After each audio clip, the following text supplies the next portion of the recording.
Varsity Sports Nation welcomes you to Memorial Stadium in the historic College Park neighborhood of Orlando, known for its lakes and cultural attractions. Tonight, the most dominating high school football program over the last 2 decades rolls into town. The 4-1 St. Thomas Aquinas Raiders will try to knock off the undefeated Bishop Moore Hornets, and we're happy to be on the call for this intriguing Week 5 matchup. I'm Jared Oliver alongside NIL Director, Influencer Council, Dan LaForest. St. Thomas Aquinas, we know all about what they bring to the table. They're good on offense, defense. They bring strength, size, and most importantly, a lot of prospects. What stands out to you most about this program? I think it's really the fact that they're NFL high school. You know, no school in the state of Florida has put more players in the NFL than St. Thomas Aquinas, with right now at 48 players total.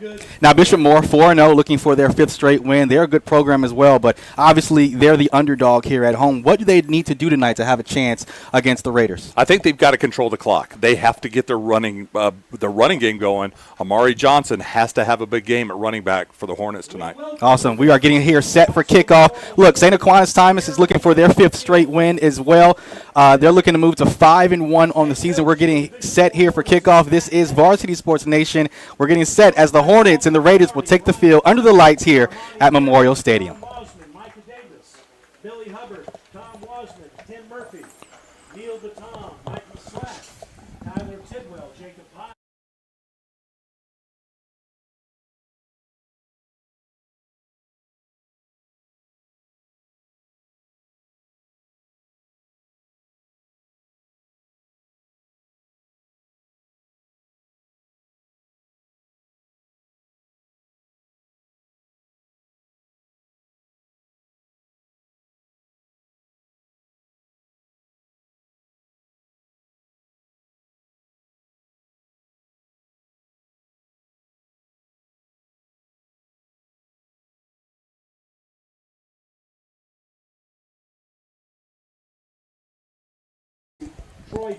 Welcome back to Memorial Stadium. We're getting set here for kickoff. We are about under 9 minutes until we kick things off here.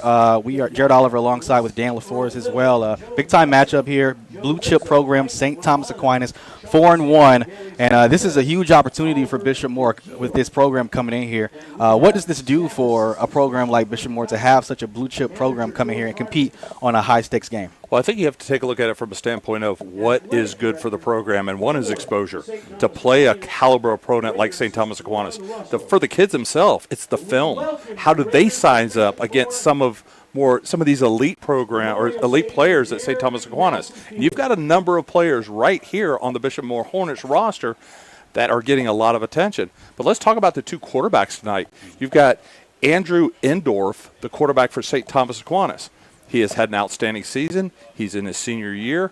But then on the other side of that, you got Bjorn Jurgensen, the Virginia commit, has had an outstanding year. He's finally put it all together. It's been really great watching his progress here over the last few years. And they're really similar as far as like their style of play. Bjorn Jurgensen, obviously, is the Virginia commit. And you look on the other side, St. Thomas Aquinas, Andrew Endorf doesn't have any big-time offers yet. It's an interesting conversation to have, but similar styles in a game like this could put you on a platform to have college recruits evaluate you. Oh, absolutely. And there's a lot of kids that are great players in the state of Florida that just aren't going to play in that Power 4 segment anymore with the transfer portal and how the college football game has evolved here, especially after the last 4 or 5 years. Yeah. As far as this game tonight, as we mentioned, St. Thomas Aquinas, they've got so much talent on that team. They've got ranked guys who are sophomores and juniors who aren't starters. What does Bishop Moore need to do to stay in the game, keep this competitive for 4 quarters? Well, again, we talked about this a little while ago. I think they have to control the clock. They have to keep St. Thomas's offense off the field. That St. Thomas Aquinas offensive line we were talking about before we went on the air is averaging about 6'3", 280 pounds. Massive. They're going to run the ball, and they're going to test this Hornet defense early on and control the clock themselves. So I think you've got to keep their offense off the field. But make no mistake, Bishop Moore has some horses up front as well, and Bjorn Jurgensen has to get the ball to his targets, especially number 3, Kenyon Aston. who's an exceptional talent as well at the receiver position. How about on the other side, St. Thomas Aquinas? They've got a 4-star receiver who's a sophomore. He's an outstanding player. Julius Jones, 4-star prospect. We talked about him a little bit on the field during pregame. What stands out to you just as far as his physique and what he brings us just as a dude on the field? That is a 15-year-old grown man, Jared.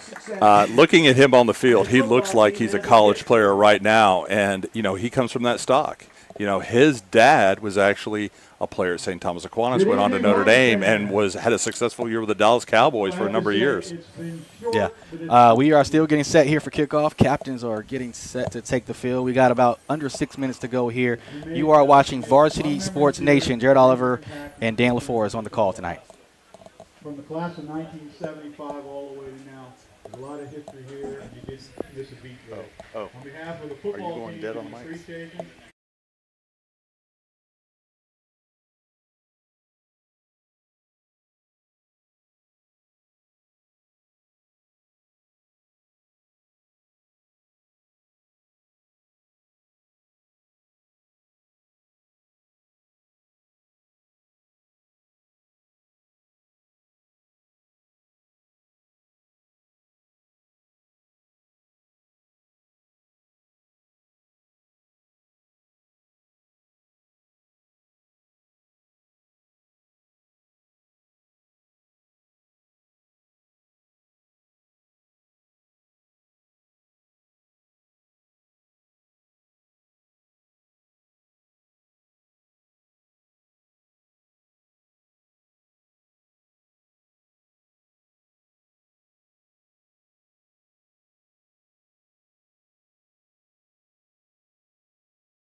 Back at Memorial Stadium as St. Thomas Aquinas and the undefeated Bishop Moore Hornets are getting set to take the field. As you can see, the Raiders getting set to make their way to the field.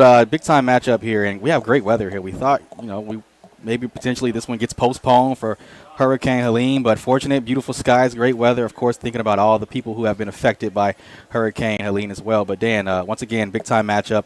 What are some of the things that you're looking forward to, or what stands out to you in this football game tonight? Well, first of all, I think we have to address the things you just talked about is the uncertainty that we all as Central Floridians had to go through the last couple of days, and thank God we were really spared of a lot of really bad weather. I know a lot of people still kept their power. I know there's a few outages here around Central Florida, but, let's pray, like you said, for the people up in the Big Bend. They weren't so fortunate right now in North Carolina. They've got historical flooding going on. But, no, absolutely. I think this is going to be an interesting matchup. I think this is something that we're going to have fun talking about tonight, especially some of these behind-the-scenes stories. A lot's happened here in high school football here in the last year. Yeah. NIL coming into high school football. A lot of great games going on here. We are officially halfway through the season. Yeah. And, I do a show here in Central Florida with Balin Trujillo and A.J. Brooks, Central Florida High School Scoreboard Show, and we have fun talking about that every Wednesday night with some of these big matchups and some of the big stories going around in Central Florida. So, to be able to come out and do football games, and I feel privileged to work with you. I know you've been, a staple here in Central Florida for the last couple of years. But, I'm really happy for Ontavious bringing Varsity Sports Nation back. Absolutely. O's really put a lot of hard work into this. We did our high school football media days to kick off the season back in July at Camping World Stadium. So there is a lot of excitement around high school sports, but high school football, especially here in Central Florida. Captains for both teams taking the field here at the 50-yard line. You mentioned just the dynamics of high school football and how it's changing month by month and with NIL and just how to get to the next level and what that looks like for not only a kid but his family now. Kind of what are the stories or what are some of your experiences that you've been working on? I think a lot of that is uncertainty. A lot of people heard NIL was going to be available in high school, and, the first thing that comes in their head is, I'm going to make money, and that's not how it works. The biggest differential between college ball, NIL, and what we're seeing at the high school level is one word, and it's collectives. There are no collectives allowed at the high school level. The FHSA did a really good job putting together their bylaws. So you can't pool money to pay players, pay for play, the same way that it's done in college. All right, cool. As we continue to get set, Bishop Moore and St. Thomas Aquinas, they're getting set to take the field. It should be a great matchup here between both programs as well. We'll take a second. We'll take a break as well.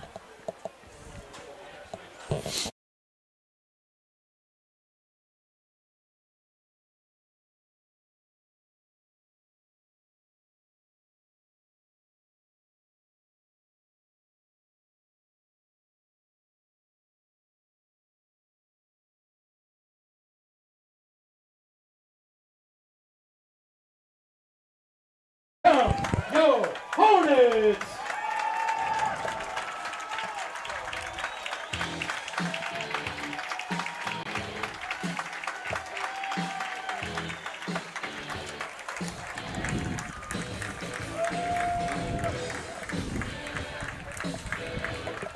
Welcome back to Memorial Stadium as the Bishop Moore Hornets take the field along with the St. Thomas Aquinas Raiders. We are getting set for kickoff here on a beautiful Friday night. Should be a great matchup. St. Thomas Aquinas, the number 2 ranked football team in the state of Florida, ranked number 9 nationally. That's according to Max Preps and USA Today. They did have one loss on the season. They lost their season opener to Bishop Gorman out in Las Vegas. But as we mentioned before, this team they're loaded with talent, but so is Bishop Moore. They've got good talent as well on offense and defense. It'll be quite the challenge for them tonight.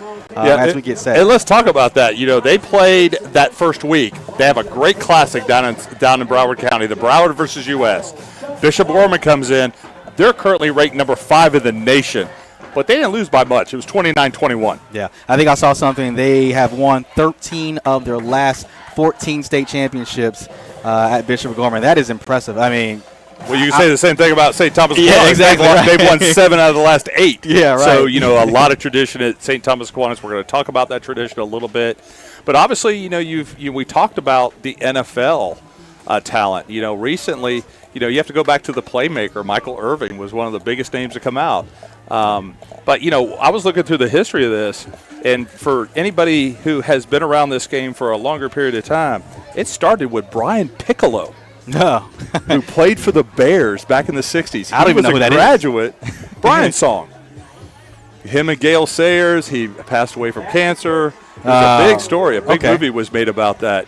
But, no, you've got Brian Piccolo, but, Michael Irving. And then you bring it to present day, the Bosa brothers. Everybody knows Joey and Nick. Again, St. Thomas Aquinas. All right, we're set for kickoff. Nicholas Romero for St. Thomas Aquinas set to kick it away. Devin St. Clair and Malachi Smith back to return it. Pigskin leaves the kicking tee, and we are underway. And that will go into the end zone, and Bishop Moore will take over at the 20-yard line.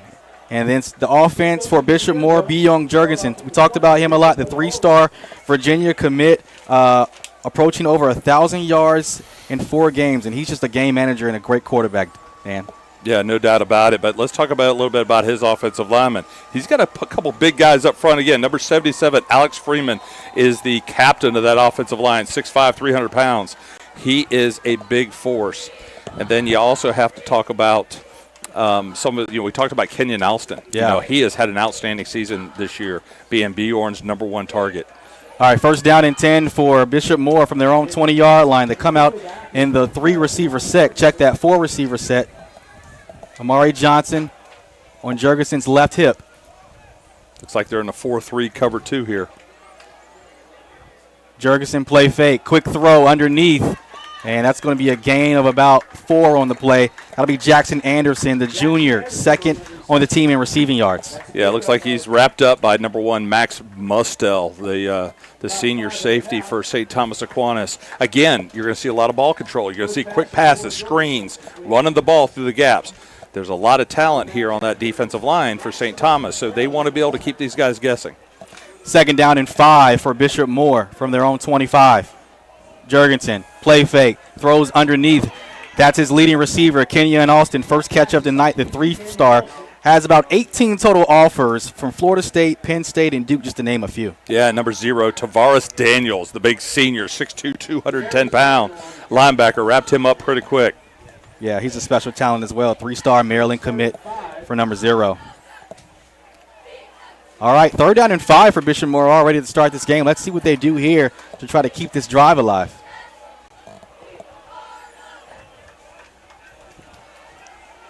Two receivers on both sides. Johnson in the backfield. And we got movement up front. That'll be a false start. Looks like Alex Freeman there. That'll back him up 5. So that's what you can't do if you're Bishop Moore. You got to be able to capitalize and make the most of every drive against this stout defense of St. Thomas Aquinas.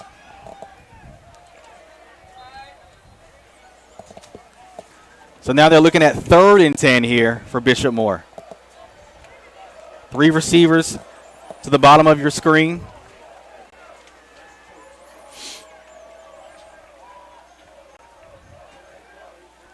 Jurgensen throws near side underneath, but Jackson still makes the catch. And that's going to be short of a first down. And here comes the punt unit for Bishop Moore for the first time tonight. Yeah, it looked like Cole Drum on defense with that wrap up.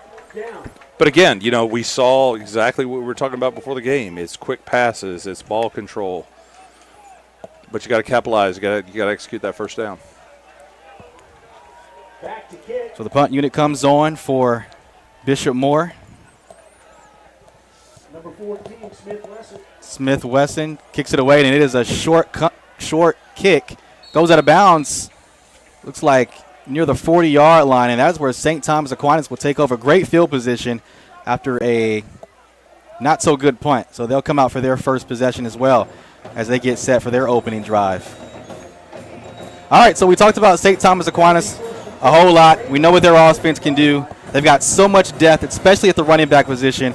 And Andrew Endorf, the senior quarterback, he's led this team to 2 state titles, and he's kind of underlooked and underappreciated by some scouts at the college ranks, but he's just a winner. He's won 2 state championships. Yeah, 6'1", 195 has already thrown for 840 yards through 5 games so far this season. First play of the offense, Endorf taking a shot to Julius, and that is knocked away. Great defense there. That was number 11, Trenton Gummer. This is a big game for him. He has been injured the last few weeks. This is his first game back, and what a way to make a statement to come up and break that ball, taking him one-on-one. Great coverage there by the Bishop Moore secondary. And Trenton Gummer is he's 5'8", 170, great player, but colleges they're not high on him, but their coach Hendrick, has said he's one of the best athletes they've ever seen. I think we saw it there, the way he got up for that ball. The guy could get up in the air. Here's the first handoff for Chance Washington, the senior, and what a unit he is. 5'11", 220, hard to bring down for any defense. Yeah, and again, the leading rusher. He already has 350 yards rushing and 3 touchdowns through 5 games, and they've got a stable. You're going to see 2 or 3 backs for St. Thomas Aquinas tonight. 3rd and short for St. Thomas Aquinas. They go back to Johnson off the right side. That's good for a first down. He's flipped over his head by Riley Bedreau. He's a double-digit tackler. That's his 4th tackle. Excuse me. Check that, not 4th tackle, but he's a double-digit tackler. Yeah, no doubt. The senior 6'1", 180 put in there and flipped him upside down, and that's what you've got to do. You've got to stop. You've got to short that running game for St. Thomas. They're going to run it all night here, especially here in the first quarter. They're going to test this defense early. First down and 10 for St. Thomas Aquinas at the 38-yard line. And it's a handoff. It's a counter for Amari Stevens, but it's wrapped up near the line of scrimmage there. Great play on that defensive pursuit for Bishop Moore.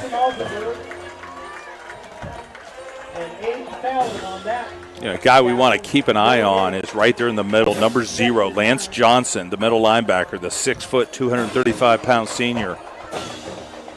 Brings up 2nd down and 9 for St. Thomas Aquinas. 3 receivers to the left. Chance Johnson on the hip of Endorf.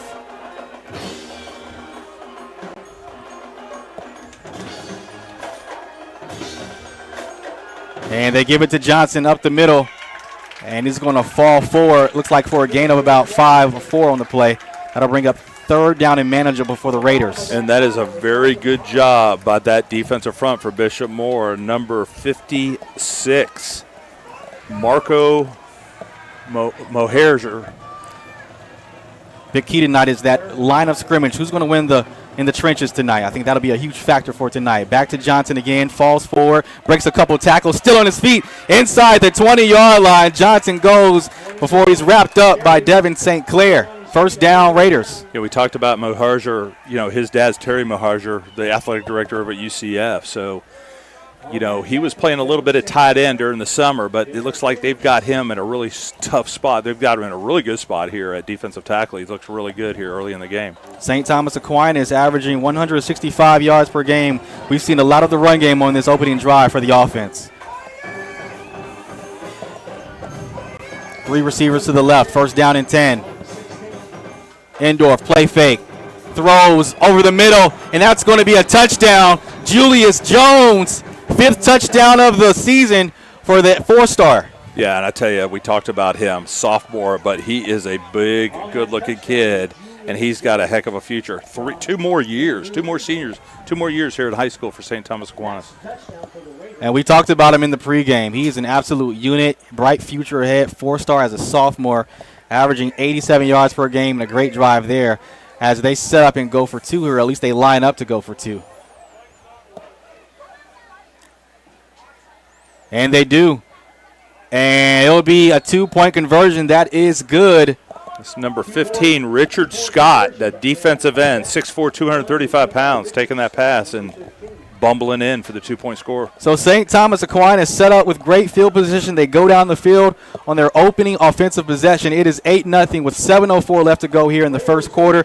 You are watching Varsity Sports Nation.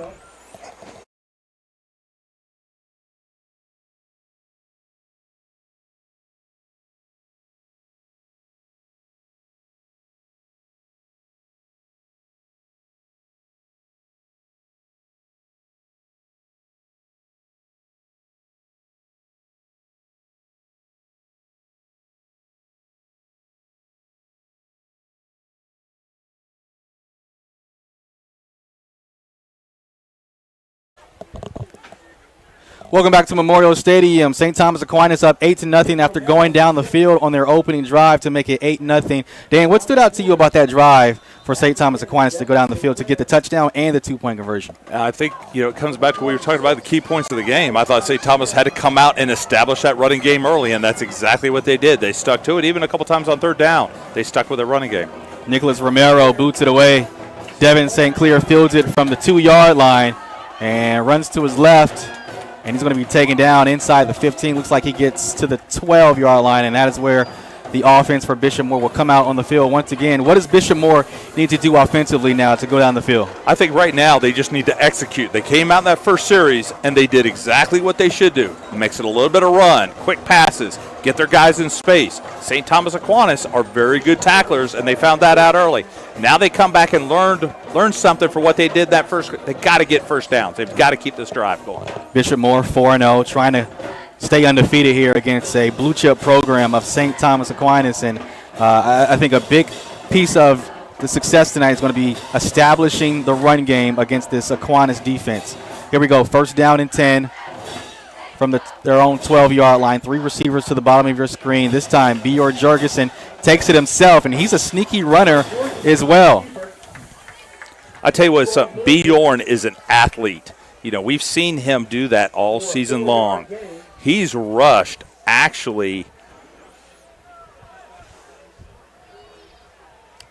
He's got 5 rushing touchdowns on the season. Yeah, he's rushed for 188 yards. He's the second leading rush in 5 scores, and he will take it up without hesitation. Second down and 6 for Bishop Moore. They hand it off up the middle. Mari Johnson. Johnson falls forward for a few on the play. So now we're to a critical 3rd down and 4. Yep. Johnson, of course, the transfer from Willing Park High School out of West Virginia, their leading rusher, and is really a 3-down back. He does get breaks every now and then, but they certainly lean on him for the run game for 4 quarters. No doubt about it. He is extremely versatile. I talked to his dad earlier in the season, was really excited about coming down to Florida and playing with the Florida-type talent, and he's produced for the Hornets so far this season. Doesn't get better than this than going against St. Thomas Aquinas. 3rd down and 4 for Bishop Moore. 4 receiver set. Jurgensen throwing. Great pass. 3 almost breaks loose. Kenyon Alston, you saw what he can do right there. And that'll move the chains for a first down. And I'll tell you what, that was a gutsy throw by Bjorn Jurgensen. He put it in a window that only Kenyon could get. Yeah. Caught 3 touchdowns in the season opener, and he's an absolute stud. He'll be taking a visit to UCF this weekend to watch the Knights take on the Colorado Buffaloes. Isn't that going to be something? Yeah. Coach Prime is coming home, but I don't think they're going to welcome him very well on Saturday afternoon. All right, we have our first water break of the night with 5:37 left to go here in the first quarter. Bishop Moore trying to put points on the board as they're down 8-0. You're watching Varsity Sports Nation.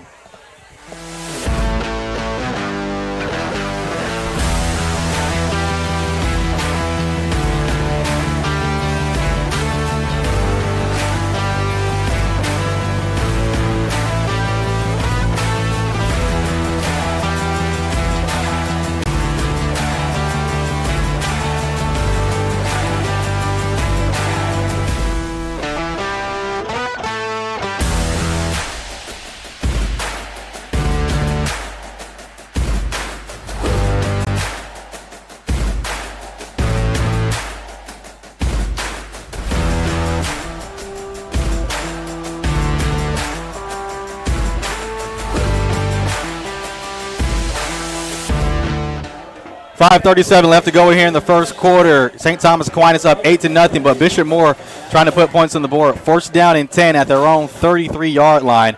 Jurgensen looking for a sideline. Great catch by Jackson Anderson. Goes out of bounds, and that's close to a first down. I tell you what, you watch that St. Thomas DBs right now. They're getting a little antsy, wanting to jump something.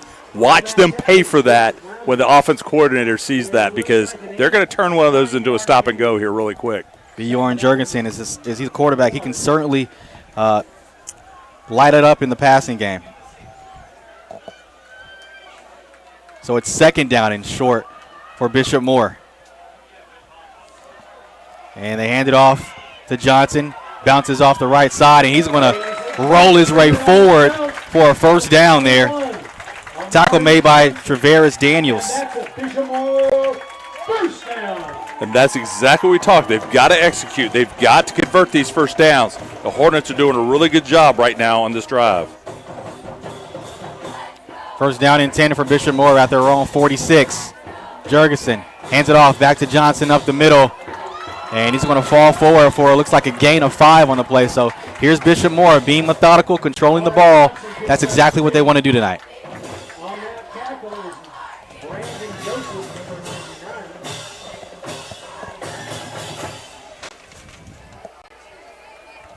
They just talked about Brandon Joseph on that stop. The senior, 6'3", 270 pounds for St. Thomas. On the 49. Second down and 6 for Bishop Moore.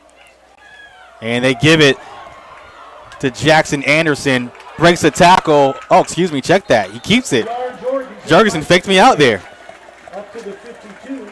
And So he gains about, looks like, a yard and a half there on the jet read option. And we talked about that, man. Bjorn is elusive. Yeah. And great feet there. I tell you, he kind of stepped over a couple tackles. But, again, I think Bjorn, what he really gives, people perceive him as a drop-back quarterback. He is an athlete. He could be dual threat very quickly. Yeah, great with his legs. Also great with his arm as well. 2 games over 300 yards this season through the air. Averaging 273 a game passing. Quick throw. That's Austin. And he was once again 1 tackle away from breaking that one. That tackle was made by Justice Fitzpatrick, the 4-star, and younger brother of Pittsburgh Steelers safety Mika Fitzpatrick. Exactly. Another talented young man that has a pedigree. Tell you what, it'd be nice to call my brother and ask him a little advice, Yeah. Mika Fitzpatrick, and Alabama Crimson Tide great.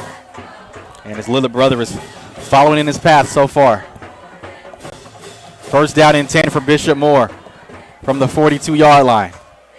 Jurgensen drops back, has time, over the middle, looking for Austin in triple coverage, makes the catch inside the 15. Wow. I tell you what, Mr. Austin is getting some film tonight. If you're a college recruiter, I'm watching this film right now. Quality talent you're up against and making quality plays. Kenyon Alston is that guy. 3 defenders. Right. Sometimes it's just like, my guy's better than yours. I'm going to take a chance. Well, and the thing is, I'm a former quarterback. I know what it's like to have confidence in your certain guys. When you have a wide receiver like that, you don't mind taking a shot because you have the confidence he's going to come down with it. Jurgensen rolling to his left, throws end zone, and that one tipped away. But there is a flag down on the field. Jeremiah Douglas on the coverage. And we might have a legal man downfield. We're going to have to wait and see. It looked like a couple offensive linemen scooted up a little bit. Looks like it will be a legal man downfield, so that'll back up the Hornets. But again, good ball placement by Bjorn, taking a shot for that end zone, letting his guy go for it. Yeah, Kenyon Austin averaging 110 yards receiving per game. I mean, the guy is just an absolute bona fide unit and a stud at wide receiver 1. I think Bishop Moore is doing exactly what they need to do in this game. Keep it close in the first half, and let's see where things lie after halftime. I'm going to tell you what I'm excited about. Here the last couple of days, we had that strong wind coming up from the Caribbean, and it was really steamy here in Central Florida, but it seems like everything's kind of calmed down. We're getting back to a little bit of that, coolness here in the evening, and the perfect timing for this game. Second down and 10 for Bishop Moore at the 16. Jurgensen hands it off to Johnson, and he's met by a gang of white jerseys, had a helmet come off as well. That'll bring up third down for Bishop Moore. And I tell you, it was a good hard run by number 21, Amari Johnson, for Bishop Moore. And he's, hit that brick wall, but kept his feet going, and that's how you get that extra yard. So here's where things get interesting. What does Bishop Moore do here in the red zone? They have a chance to get points. Interesting play calling here from the Bishop Moore sideline here. I think you just stick with the game plan. You keep striving for first downs. 3 receivers to the left. Austin by himself at the bottom of your screen in man coverage. Jurgensen, sprint left, and fires end zone. Pass is caught. Jackson Anderson. And that'll move the chains for a first down, Bishop Moore. And good offensive play call. Getting Bjorn out of the pocket, getting him on the edge, and then finding his receiver. Great snag, great route run to get open. And we're right where we're at. First down and goal from the 5-yard line. All right, so Bishop Moore with a chance to punch it in here with 2:10. The clock is running left here in the first quarter. 2 receivers to the right. Jurgensen to Johnson up the middle. Gets inside the 5 and close to that goal line. And we'll see. Looks like they do spot it short. Looks like it'll be at the 1-yard line for Bishop Moore. It looks like the spot's sitting at the 2. Is it the 2? Okay. I'm looking at the sticks right now. Looks like the 2-yard line. Still not a bad position to be in. So Bishop Moore trying to go quick here. Jurgensen checks the play from the sideline. Keep an eye on number 13, the tight end, sitting at the H-back spot right now, too. Jurgensen up the middle, and he's into the end zone for a touchdown. Hornets on the board. I tell you what, that is a great answer by that Horner offense. We talked about it. They did exactly what they had to do. Keep getting first downs. Keep marching toward that goal line, and they got that opportunity to almost tie this thing up.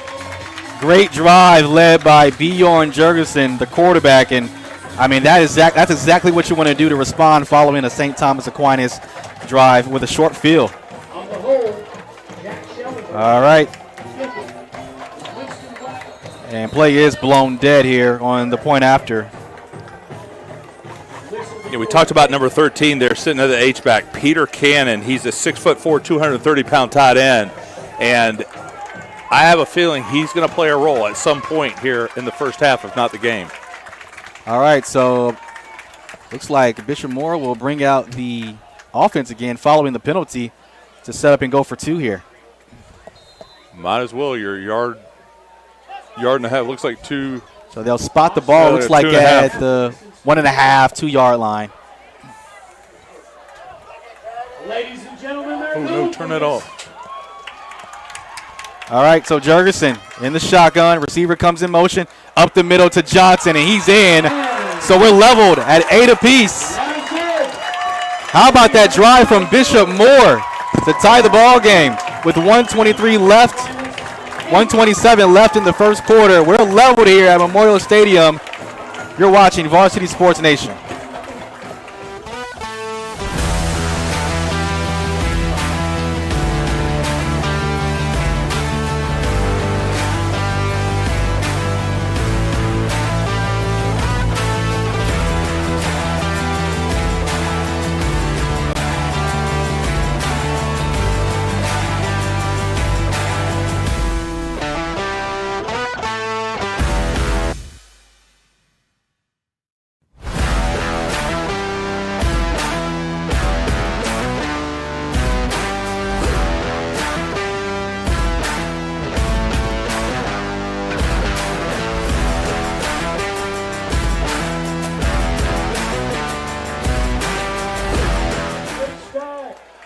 .127 left to go in the first quarter here at Memorial Stadium. Bishop Moore ties the game up at 8 apiece with a great touchdown drive on their previous drive, and this is fielded near the 20-yard line. And here's a guy who can really move right here, Amari Stevens.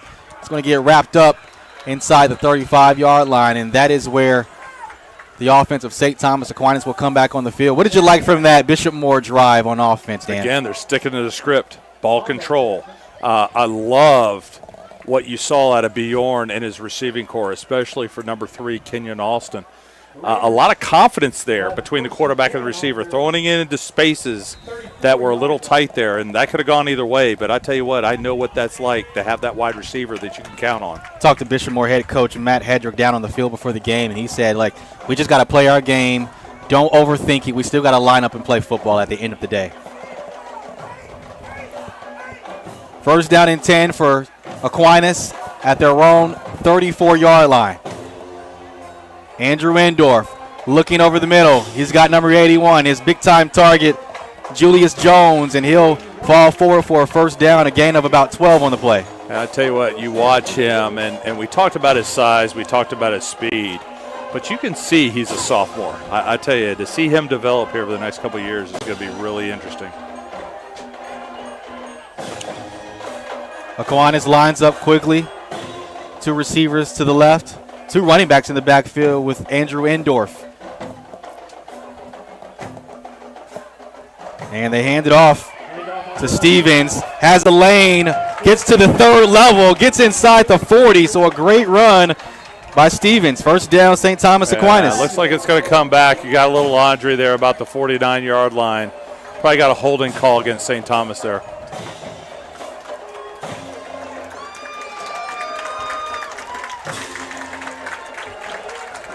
One thing about St. Thomas Aquinas, we talked about depth, and they can go 4 deep at running back. So that's going to be something to watch to see how this Bishop Moore defense can contain that.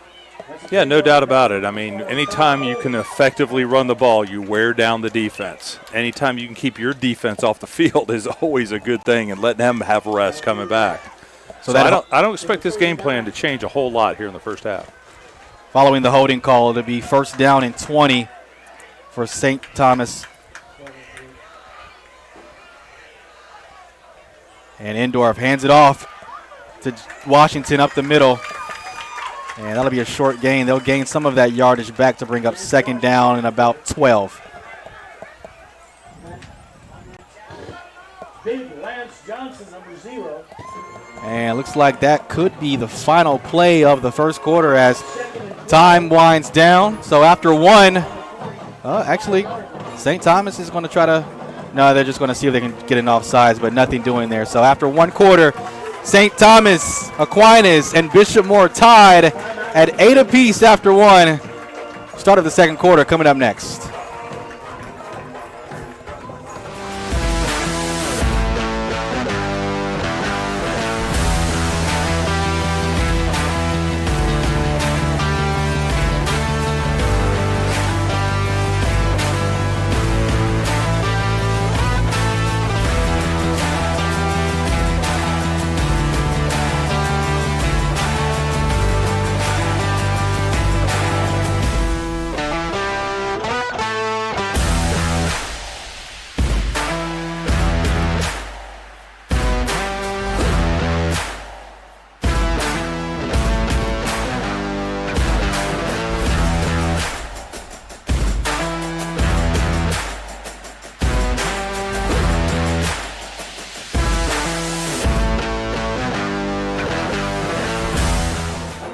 Welcome back to Memorial Stadium. 8-8, St. Thomas Aquinas and Bishop Moore.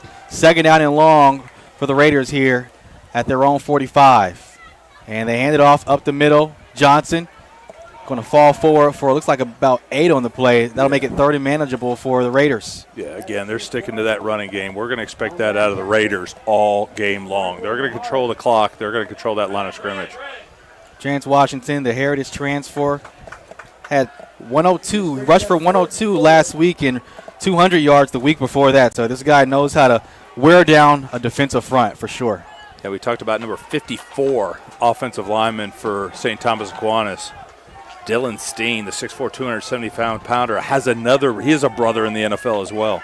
Endorf looking far side, back to Jones. That'll be good for a first down to move the chains. Great wrap-up by number 11, Trenton Gummer there, too. I'll tell you what, he's excited to be back and playing really well tonight. Yeah, we talked about him, 5'8", 170, and Coach Hedrick has said that he's one of the best athletes they've seen, but just haven't really had the commitment from the big-time programs, but does have offers from Bethune-Cookman and Western Michigan. He had a couple nice visits this past weekend, too. I talked to his dad today. Washington gets it off the left side.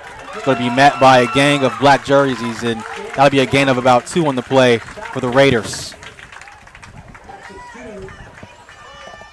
Yeah, we talked about the NFL talent at St. Thomas Aquinas, but Bishop Moore has a couple guys that have played in the league as well. Starting with Bob Spitolski, the great linebacker at the University of Central Florida. Played 4 years. Bob and I have known each other for a number of years. Played with the Seahawks for 4 years. And then Ben DeLuca. Yeah. He's back local. He's training athletes now. Got a year with the Chargers. Second down and 7 for St. Thomas Aquinas. Up the middle, Washington powering his way close to that first down. Gets inside the 35-yard line. Yeah, they're going to test this Hornet defense from here on out. They're going to control the clock. They're going to keep pounding that rock with that big offensive line for the Raiders. So as we expected, Aquinas relied on that running game, and it's been the Chance Washington show so far.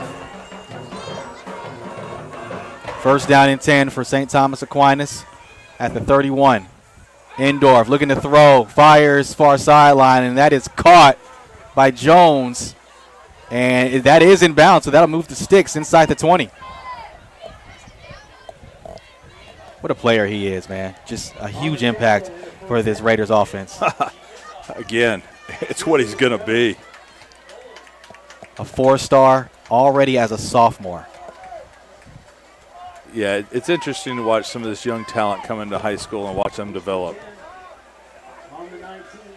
Endorf hands it off on first down to Johnson. Breaking tackles, gets inside the 15-yard line, and that'll be about 2nd and 4 for St. Thomas Aquinas. And clock is ticking. I've already knocked about 3.5 minutes off the clock going out through this drive. And that was the question for this matchup. Could Bishop Moore stop or control or contain the run that St. Thomas Aquinas does so well? Endorf looking end zone on the quick slant, and he's got 81 for 6 more. Touchdown, St. Thomas Aquinas. Yeah, I tell you, that was just a good play. Good, you broke the tackle, man coverage. Good job on that pass play there. But again, running game's going to set up stuff like that. Jones leads the team in catches and touchdown. That's his 6th touchdown on the season. And it looks like they are lining up to go for 2 once again. We'll see what they do here. It's amazing because they got one of the best kickers in the state. Yeah, no doubt about that.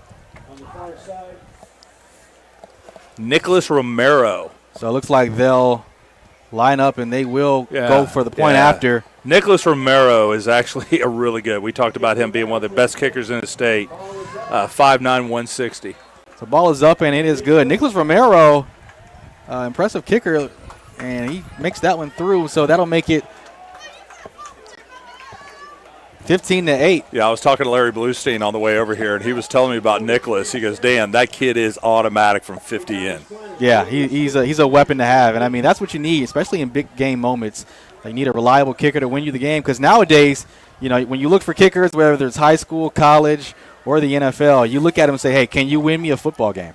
You were talking to Coach Matt Hedrick here before the game. We also had an opportunity to have a little bit of a discussion with Coach Roger Harriott for STA. And he was all business. This was a road trip. This was a business trip for them to come up on. You think about it, it was a 3.5-hour drive to come up and play this game that they didn't even know was going to happen until pretty much late last night. Yeah. What a job he's done at St. Thomas Aquinas. 5 straight state titles. They've won 7 in the last 10 seasons, and he's got 8 total championships as a head coach in high school football. So St. Thomas Aquinas kicks it away. That will go in the end zone as Devin St. Clair lets that go back in. Here comes Bishop Moore again. They'll line up on offense at their own 20-yard line. So Bishop Moore, once again, needs to respond here following a great drive from St. Thomas Aquinas.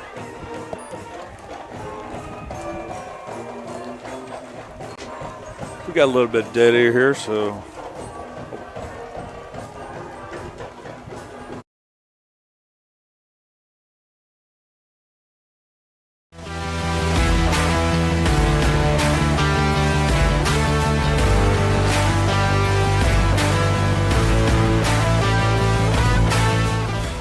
All right, welcome back to Memorial Stadium. It is St. Thomas Aquinas and Bishop Moore here on the field. It is a 15-8 ball game. St. Thomas just went down the field and scored. Let's see what the Bishop Moore offense can do here on 1st and 10 from their own 20-yard line. Jurgensen in the shotgun, hands it off to Amari Johnson. Falls forward for about 2 on the play.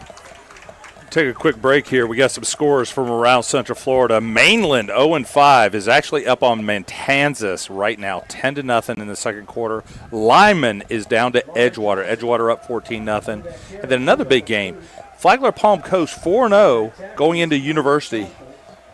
The Bulldogs are up 7-0. Wow. All right, Bishop Moore, 2nd down and 8.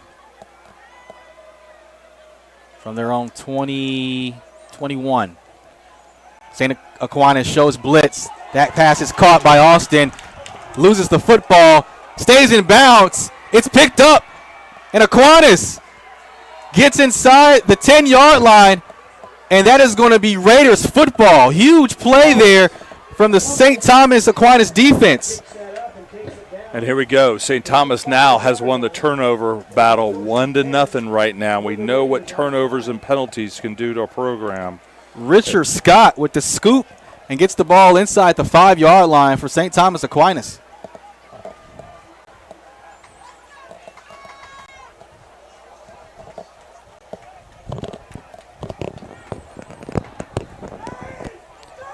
Other games around the area, Seminoles up 20-0 at Lake Brantley in the second quarter.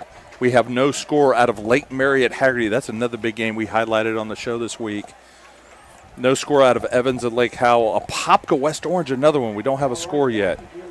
So Bishop Moore, check that. St. Thomas Aquinas a chance to make this a 2-score game. Andorf up the middle to Washington, and he's going to fight his way in for a touchdown for the Raiders.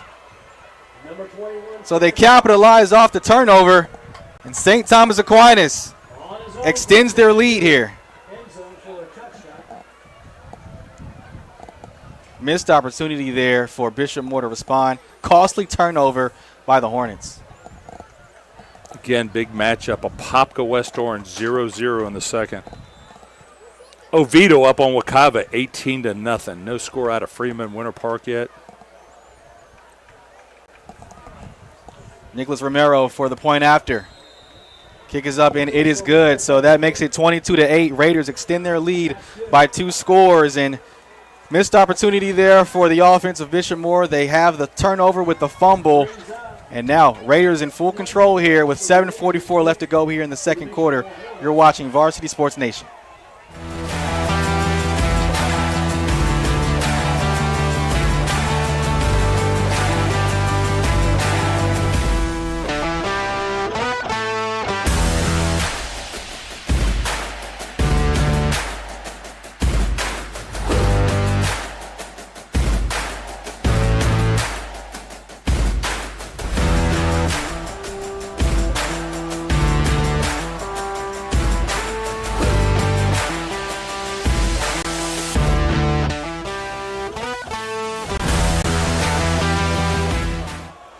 Jared Oliver, Dan LaFour is here at Memorial Stadium. St. Thomas Aquinas up 22-8 here with 7:44 left to go here in the first half. Following the huge fumble by Bishop Moore, they go down the field on a quick play drive and extend this lead. Devin St. Clair on the return, gets near his own 15-yard line, and here comes the offense again for Bishop Moore following the fumble.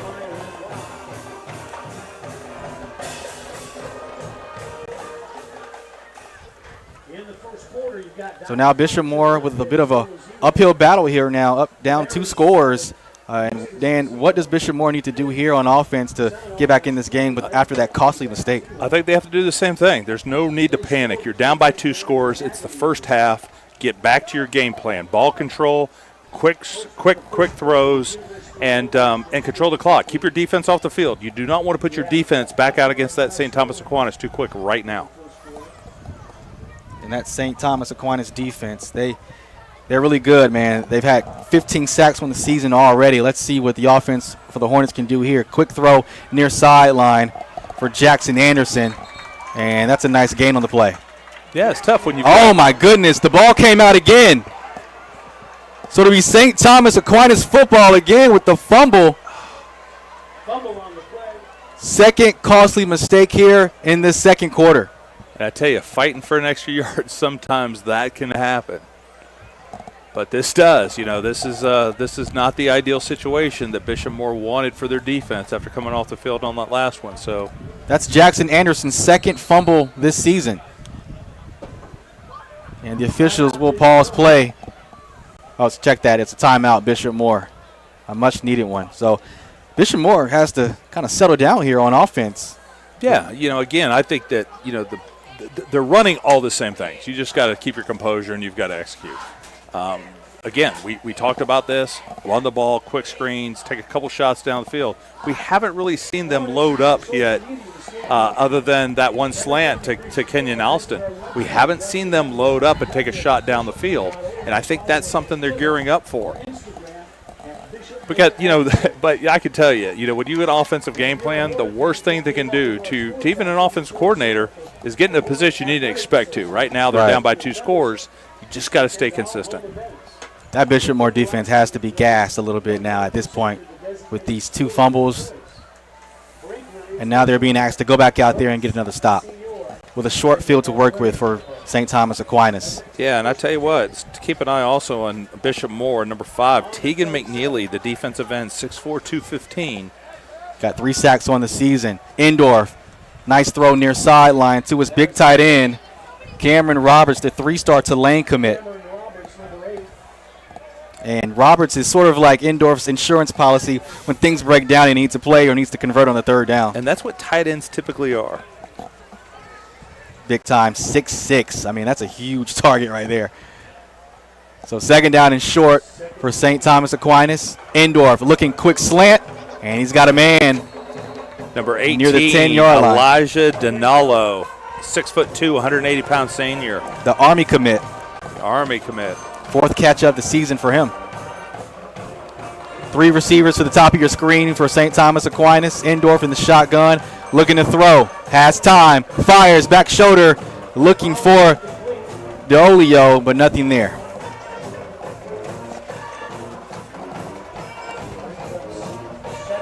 I tell you, it's been interesting watching number 77, the right tackle for St. Thomas, Caleb Harris, 6'4", 265 pounds, USF commit, holding steady on that offensive line, anchoring that edge, and making it difficult for number 5. 2nd down and goal for St. Thomas Aquinas at the 9-yard line. Andrew Endorf hands it off to Chance Washington up the middle. Nothing doing there. Maybe gets back to the line of scrimmage there. That's a great job. Great stop. And that looks like tackle made by Tegan McNeely.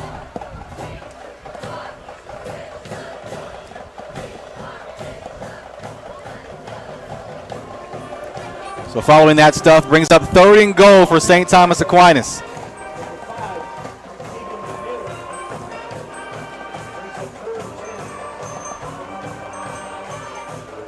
Endorf with time, throws to his tight end, touchdown, St. Thomas Aquinas. And that's where you use the 6'6" target right there. What a great throw from number 2. 3rd touchdown of the season for number 8. And we talked about him. Cameron Roberts is Endorf's insurance policy, and he cashes in there for 6. Anytime you're in that zone, you're always looking for the tight end. And then the other automatic is the kicker. We've talked about him so far. This kid has had an outstanding career at St. Thomas Aquinas, and this season's been no different. So kick is up, and it is like good. The points are almost going over the building. So how about this? St. Thomas Aquinas beginning to pull away here. 29-8 is your score with 6:25 left to go here in the first half. You're watching Varsity Sports Nation.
.27 to go here in the first half. St. Thomas Aquinas up 29-8.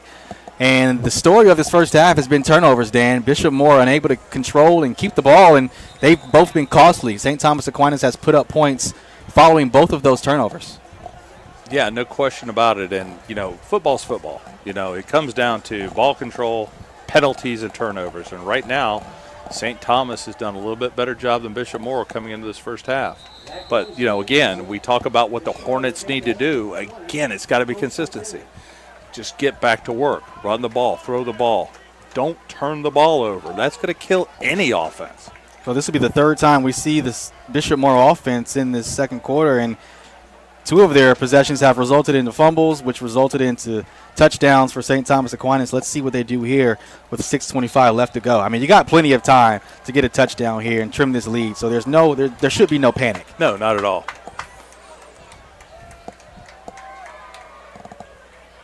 So the Hornets come out in shotgun. Bjorn Jurgensen in the backfield along with his running back on his right hip, Amari Johnson. Man coverage for the Raiders, and they hand it off to Johnson. Picks up a couple on the play. Johnson averages 5 yards per carry, and as we mentioned earlier in the program, he's a 3-down back. They rely on him for most of the game, but now where they're down a couple scores, you got to start to open up the passing game. Yeah, but you don't want to do that too much either. I mean, now you're opening up the pass rush, and it puts a lot of pressure on that offensive line. Empty set for Bjorn Jurgensen. Drops back, steps up in the pocket, avoids the rush, and slides close to a first down. Late hit, but no flag. Yeah, that looked incidental. I don't think that was intentional. Bjorn came out of there pretty hot, and got down a little bit late too. But again, you see the mobility and the explosiveness of Bjorn Jurgensen. Brings up 3rd down and 1 for the Hornets. A 4-receiver set for Bishop Moore. St. Thomas Aquinas showing blitz. And they bring it.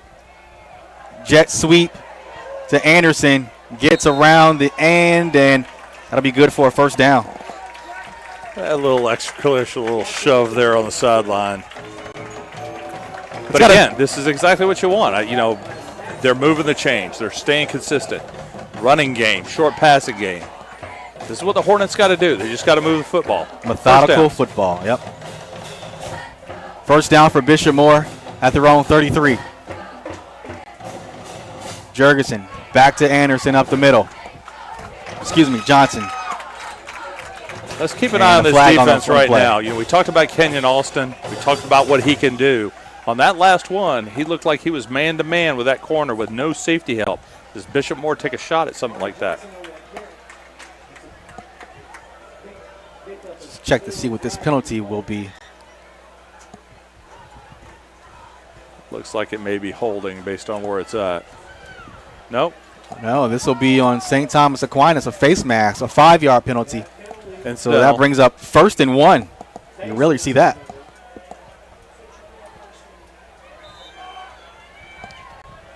Three receivers to the top of your screen for Bishop Moore. Yeah. Jurgensen, sprint right, throws second level. He's got a man. Matt Sullivan, the sophomore. That'll move the chains for a first down as they cross midfield.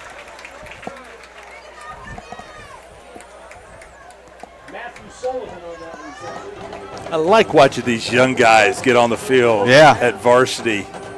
It shows a lot of promise for the future to get these guys experience. That's Sullivan's 6th catch of the season. So Jurgensen up the middle.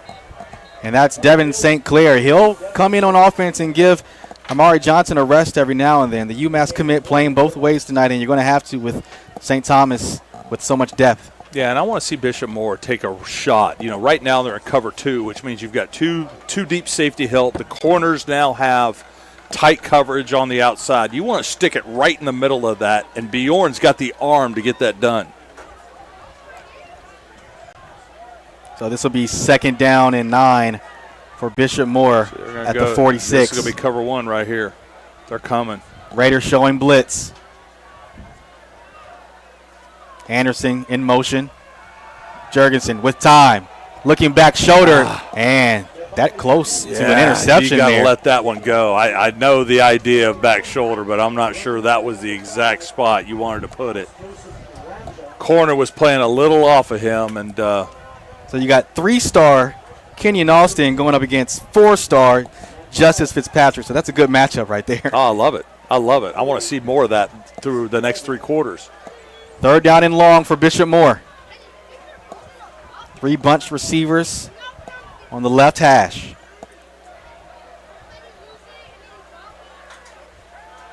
Jurgensen fires. That nearly intercepted.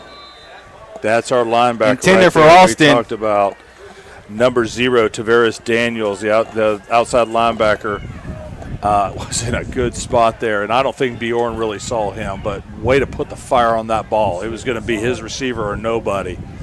Yeah. But now it puts up a sticky situation for the Hornets now. They got a punt. Yep. So the 3-star Maryland commit can't make the interception, but it does bring up 4th down for Bishop Moore, and they'll have to punt this away.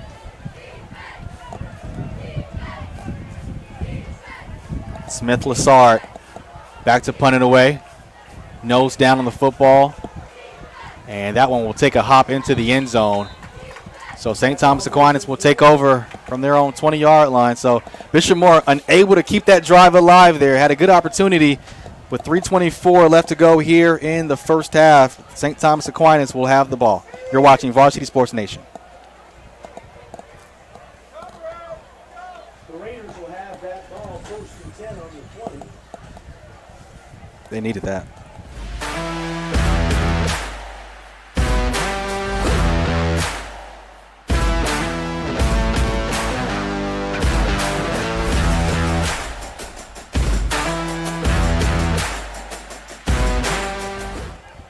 Welcome back to Memorial Stadium. First down and 10 for St. Thomas Aquinas from their own 20-yard line.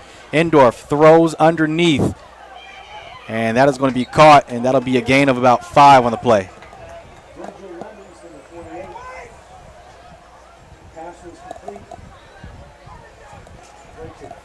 That pass complete to Virgil Lemons.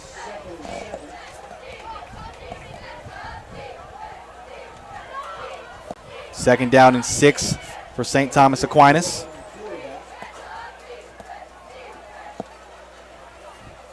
Endorf over the middle. 14's got space and speed across midfield. Nobody in front of him. And this will be 6 for the Raiders.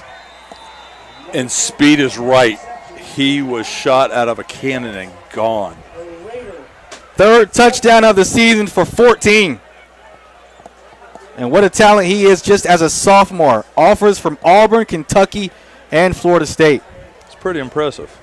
Flag is down in the end zone. Penalty may have come out after the play, though.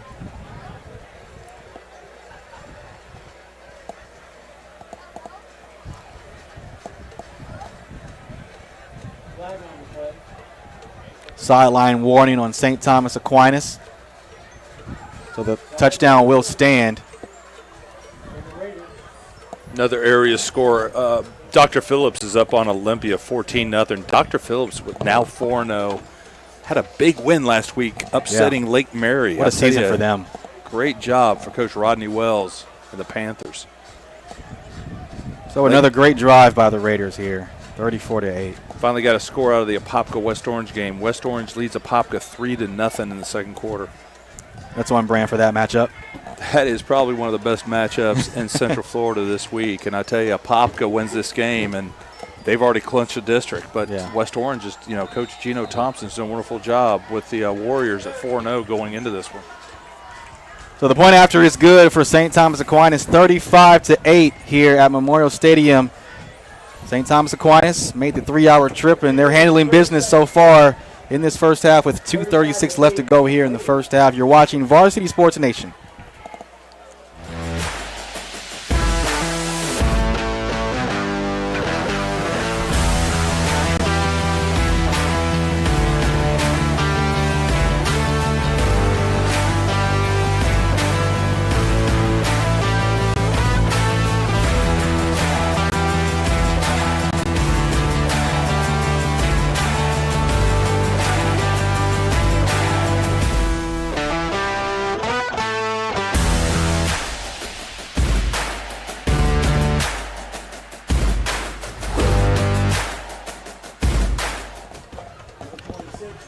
Jared Oliver and Dan LaFleur is here at Memorial Stadium. It is 35-8 St. Thomas Aquinas, and they've looked every bit of what they've built over the last 2 decades down in Fort Lauderdale.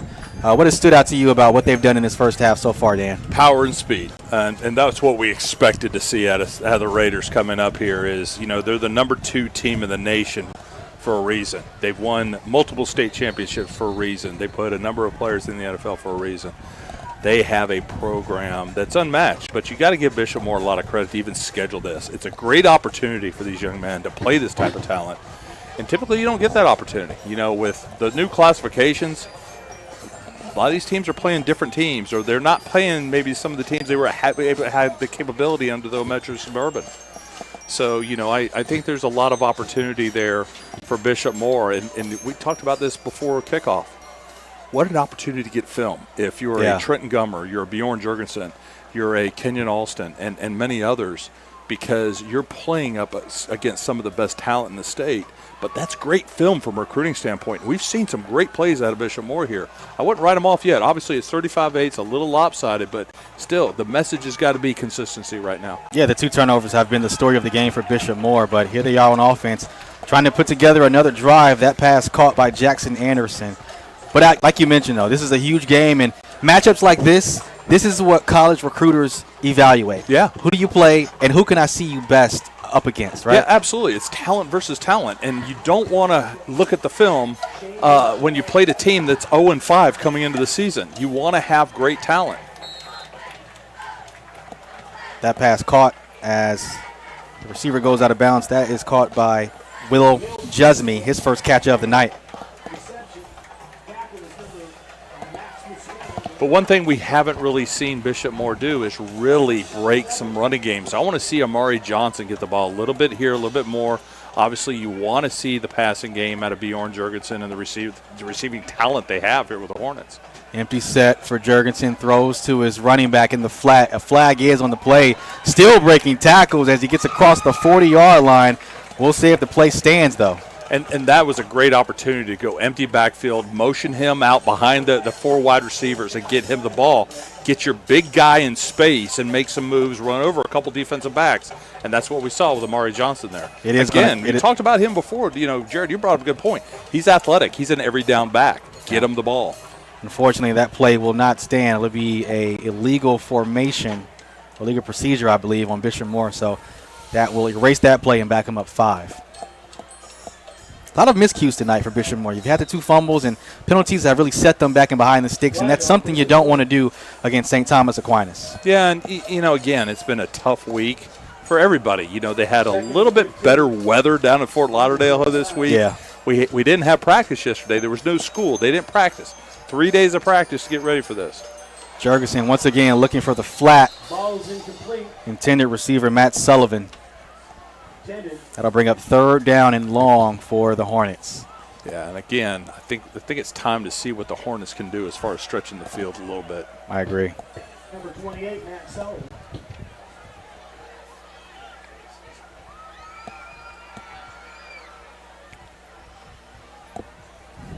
We've been talking about that matchup we want to see with Fitzpatrick against Kenyon Alston. Now, obviously, third and long, or second and long, is not going to really give us a lot of that opportunity. But right now, we're talking about that cover 2 look.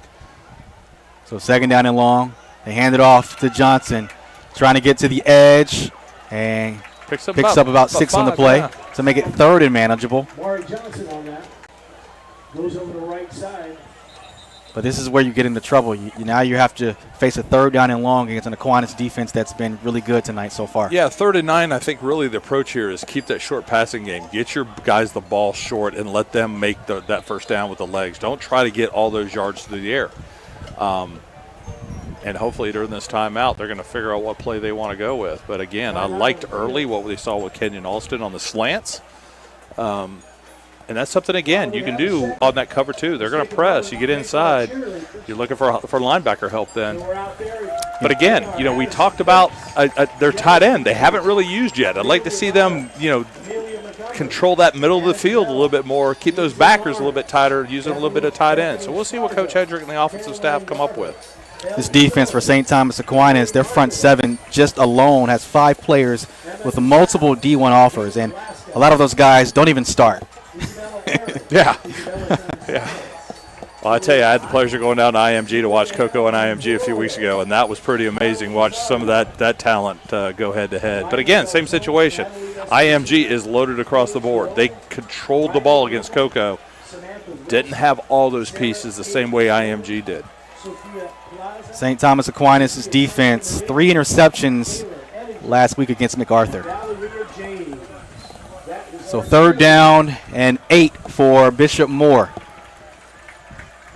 Jurgensen in the shotgun, drops back, trying to step up. Here comes pressure, and he's going to be taken down in the backfield. Sack made by Brandon Joseph. Looks like there was a timeout before that play. Yeah, Brandon Joseph, the 6'3", 270-pound senior. Did Aquinas call a timeout there? Looks that way. So, okay, so there was a timeout 28, call. yeah. Okay. Might as well stop the clock, get the ball back. So they called it following the play to have some time left to go down the field. Okay. Yeah. All right, so if you're St. Thomas Aquinas, you got 1:28 left to go in this football game, in the first half. What does Bishop Moore need to do? Do they need to bring pressure, or do you try to just keep them out the end zone? I think you play a base defense. You know, don't go into prevent. Don't try to blitz them. Keep the ball in front of you. Make them make plays. Tackle effectively. Obviously, St. Thomas has an agenda right here, calling a timeout on 4th down to get 1.5 minutes to move that ball down the field. So, yeah, again, Bishop Moore's just got to play sound football. Yeah, St. Thomas, go ahead. And something to talk about, for Coach Hedrick here at halftime is talk about what they've done well, but also point out the mistakes that were made that did cost them a couple possessions that were scores for the Raiders. Penalty comes out before the punt. Flag on the play. It'll be offsides against St. Thomas Aquinas. So it'll be 4th down and about 10. And you got to imagine that the Hornets will still punt this football away. No reason to go for it here. No, not on this side of the field. So the backup quarterback, Smith Lassard, to punt it away. Amari Stevens, the deep man. And he's going to call a fair catch near the 40-yard line. So with 1:20 to go, St. Thomas Aquinas will come back on the field, and they'll try to put some more points on the board before halftime. You're watching Varsity Sports Nation. 1 minute and 20 seconds.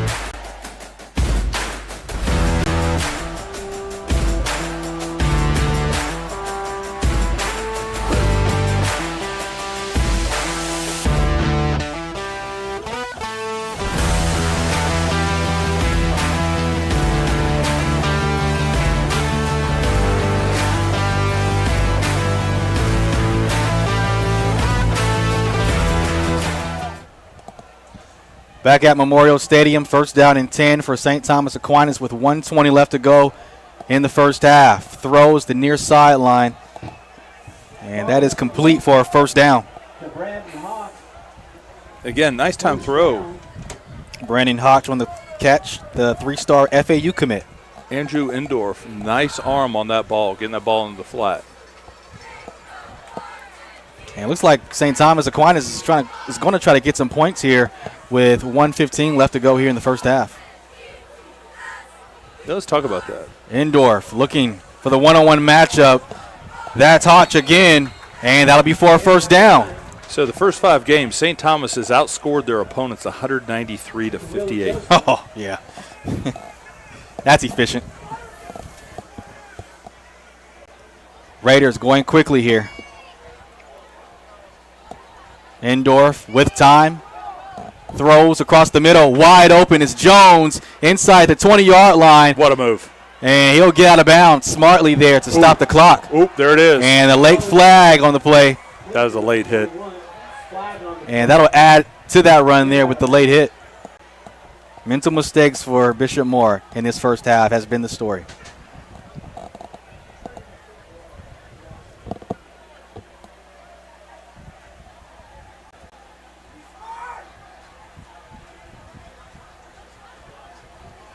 No surprise, this Bishop Moore defense frustrated, and you can't take it out on a receiver that's out of bounds. Yeah, that's, again, you got to keep your composure. This is the end of the day, these guys are warriors, they're competitors. And there's a lot of emotion on a football field. A lot of people that never played the game don't understand. But you're right. You can't make stupid mistakes like that. So there's 2 penalties on the play. It's going to be a personal foul against Bishop Moore, but also a sideline warning against St. Thomas Aquinas. Those penalties will offset, so it'll be first down for the Raiders at the 21-yard line. Check that, 20-yard line. Now on the 19-yard line, 20-yard line.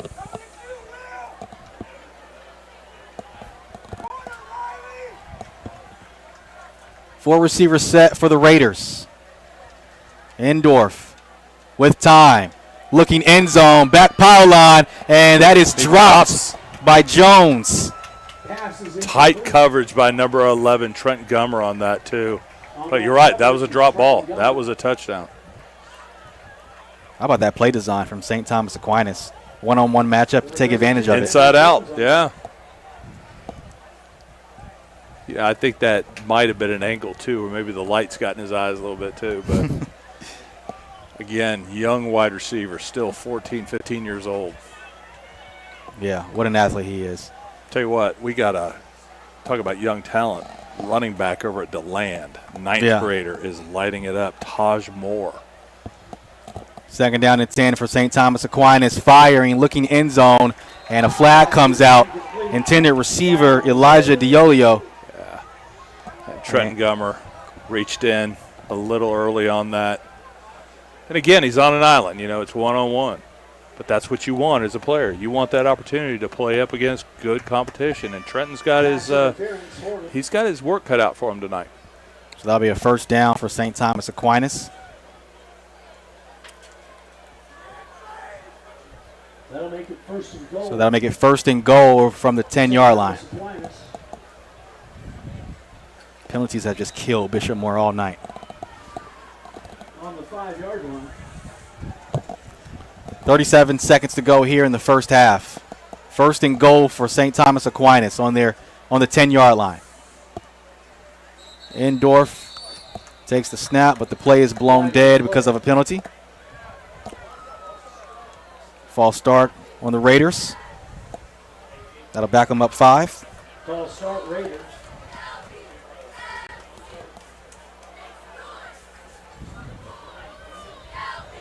And the Raiders, they're attacking. They're trying to put this ball into the end zone. I mean, they're up 35-8, but they don't care. They're looking for 6. Well, they're looking for every opportunity to continue to get better. Again, they want another state championship trophy to put into their Endorf, intended receiver Amari Stevens. Flag is out on the play. Bishop Moore Hornets helmet comes off.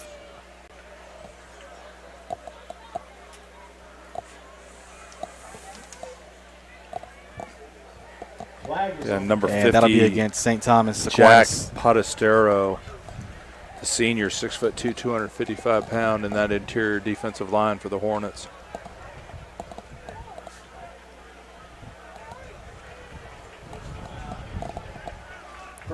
So that'll back up the Raiders. Personnel foul face mask against St. Thomas Aquinas.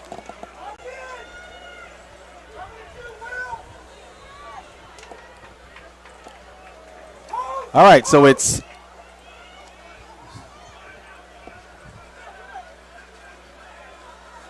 this is first down and goal from the 30-yard line. Endorf over the middle. And that is going to be caught inside the 15-yard line. Yeah, number 9, Brandon Hauk. 9 on that the FAU commit, 6'3", 200-pound senior. So the clock once again stops with 25 seconds to go in the first half. Plenty of time for St. Thomas Aquinas to execute this drive and end up with 6. 14, second and goal. One thing we can say on both sides, we talked a lot about a lot of college commitments. Yeah. You know, these kids are getting a lot of attention, and again, this is where the recruiting happens in the United States, is right here in the Sunshine State. Second down and goal from the 13-yard line for St. Thomas Aquinas. Virgil Lemons, the running back in the backfield. And Endorf fires to his tight end, Roberts, and he's going to muscle his way in for a touchdown. Second touchdown of the night for Cameron Roberts. Yeah, it's a tough assignment for number 10, Devon St. Clair there to stop him to go into the end zone. 4th touchdown of the season for Cameron Roberts. And St. Thomas Aquinas running away with this in the first half. Yeah, 41 points in the first half is pretty impressive against this Bishop Moore program. And it all just started with the turnovers, the 2 fumbles for Bishop Moore, and then St. Thomas Aquinas capitalized on that, and here we are, 42-8, with 19 seconds to go here in the first half. So the Raiders rolling here with 19 ticks left to go here in the first half, and you're watching Varsity Sports Nation.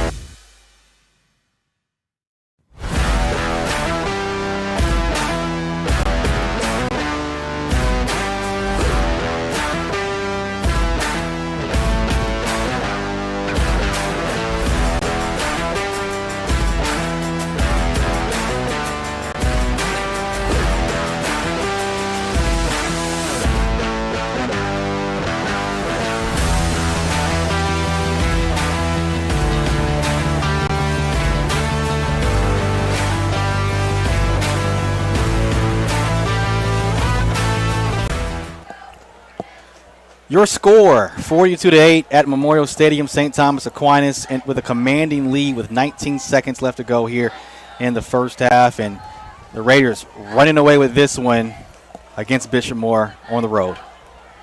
And they're set to kick it away. Nicholas Romero.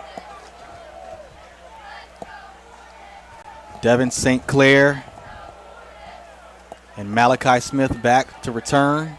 Smith's going to field it inside the 10. And it's going to spin his way to the sideline. He'll be taken out near their own 23-yard line. So with 15 seconds to go, I think you just take a knee here. Well, I think you just hand the ball off and get a couple yards. And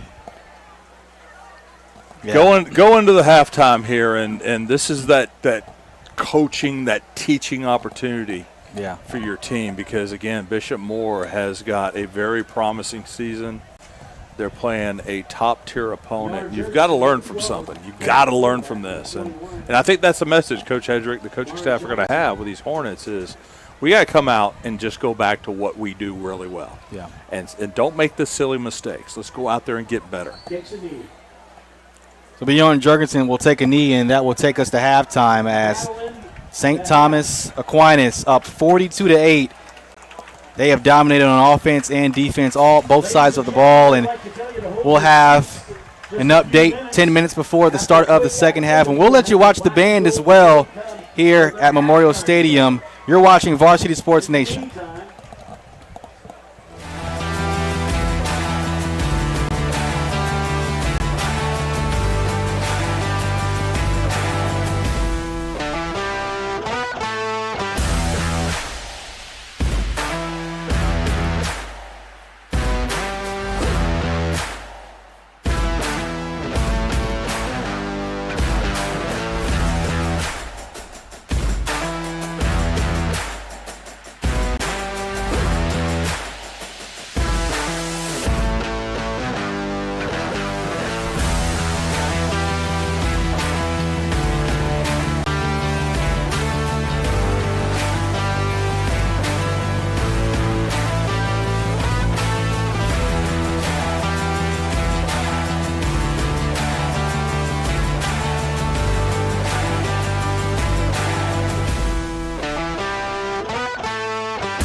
A distinct music that broke down racial barriers, united people, resonated with fans all over and around the world, and led a musical and cultural revolution that continues to this day.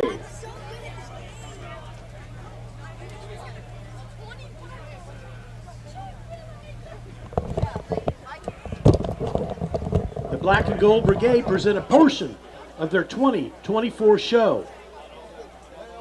Drum major Josh Steedle, is your band ready?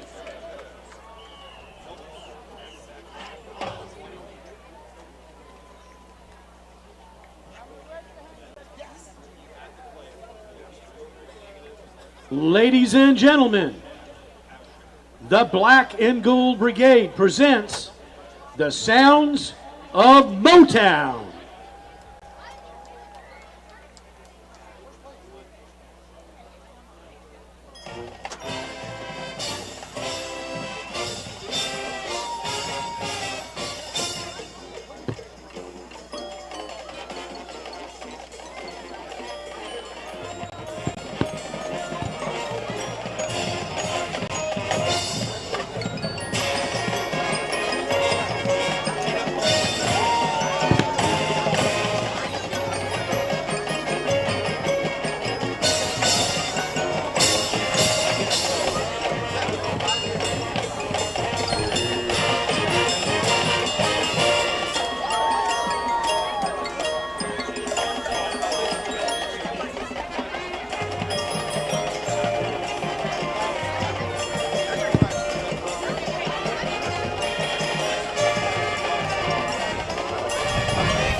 Ladies and gentlemen, the Black and Gold Brigade.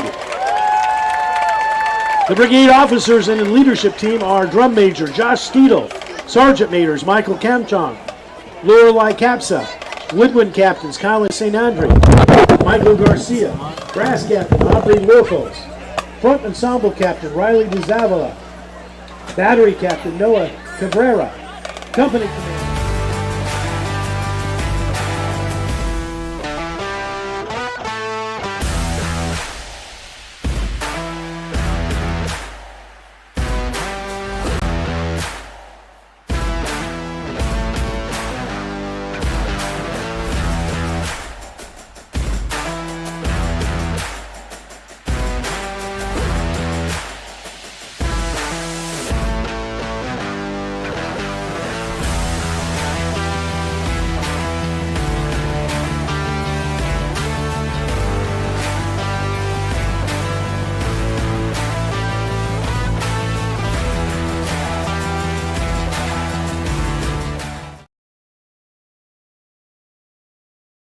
Point lead for St. Thomas Aquinas against the Bishop Moore Raiders. It's been all Raiders in this first half, Dan. If you're head coach for Bishop Moore, Matt Hedrick, what are you telling your guys in the locker room coming out of halftime? I think you have to come out and preach consistency. You have to preach improvement. Again, are you going to come back from this many in a second half? Probably not, but this is an opportunity to get better. Again, coming into this, they're 4-0. They have done a lot of great things this season, and at the end of the day, they're not in the same district.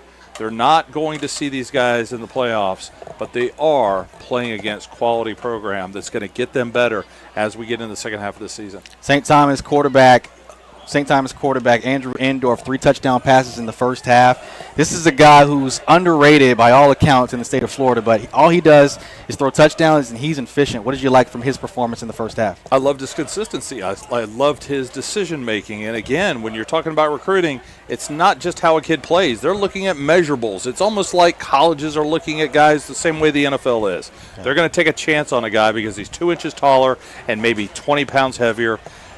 But you have to look at the production. You have to look at the pedigree that this young man has. Again, state championships. He's a leader. He knows how to efficiently run that offense, and he's done that here tonight.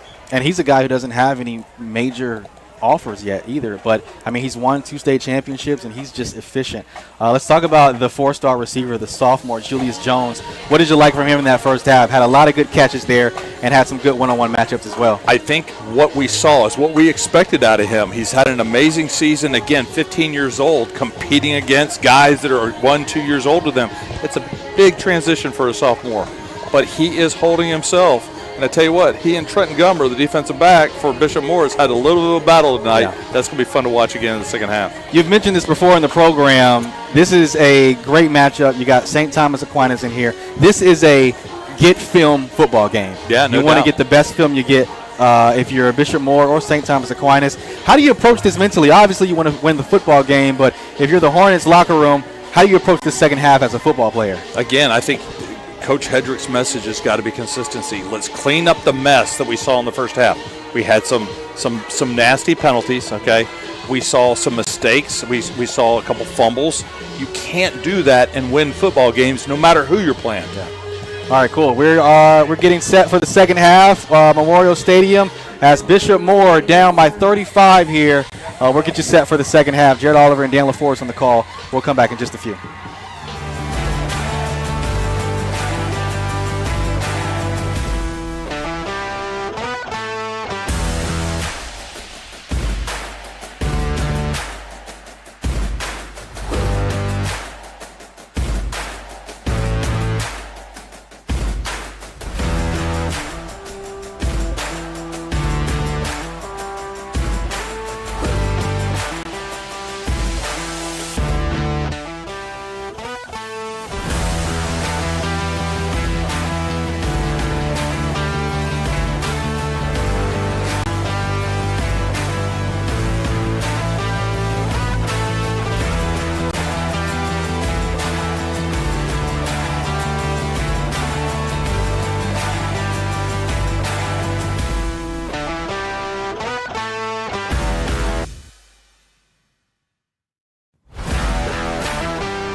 Welcome back to Memorial Stadium as we get set to start the second half. Bishop Moore will receive the kickoff to start the second half, and a great opportunity for them to put up some points here to try to get some sort of momentum here as they're down 35 points to St. Thomas Aquinas, 43-8. It's been all Raiders in the first half, and it's been attributed to 2 costly turnovers, which led to points and some by the St. Aquinas Raiders.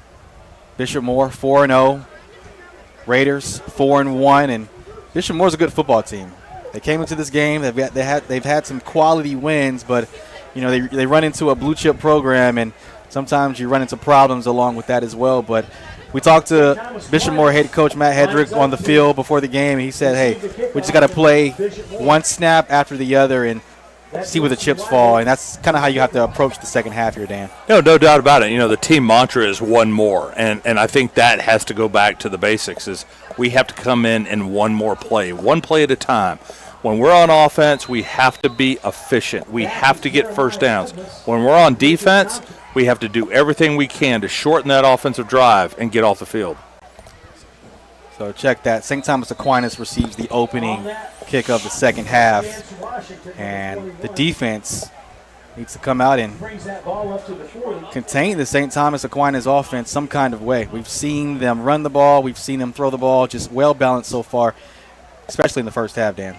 Yeah, no doubt. And I think we're going to see that massive offensive line for St. Thomas Aquinas take over here in the second half. I expect them to run the ball quite a bit and wear down this Bishop Moore defense as much as they possibly can. All right, so we've got some reserves in here for St. Thomas Aquinas.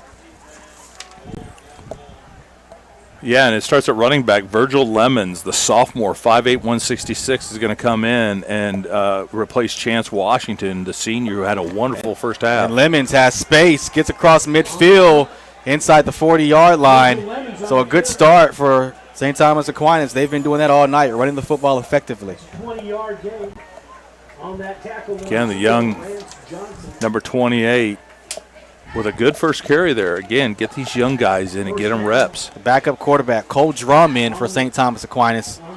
Once again to Lemons. Flag does fly, but he has space. Stiff arm to the face and gets inside the 15-yard line. And that's actually number 13, Derek Baker, sophomore quarterback, 6'1", 215. Okay.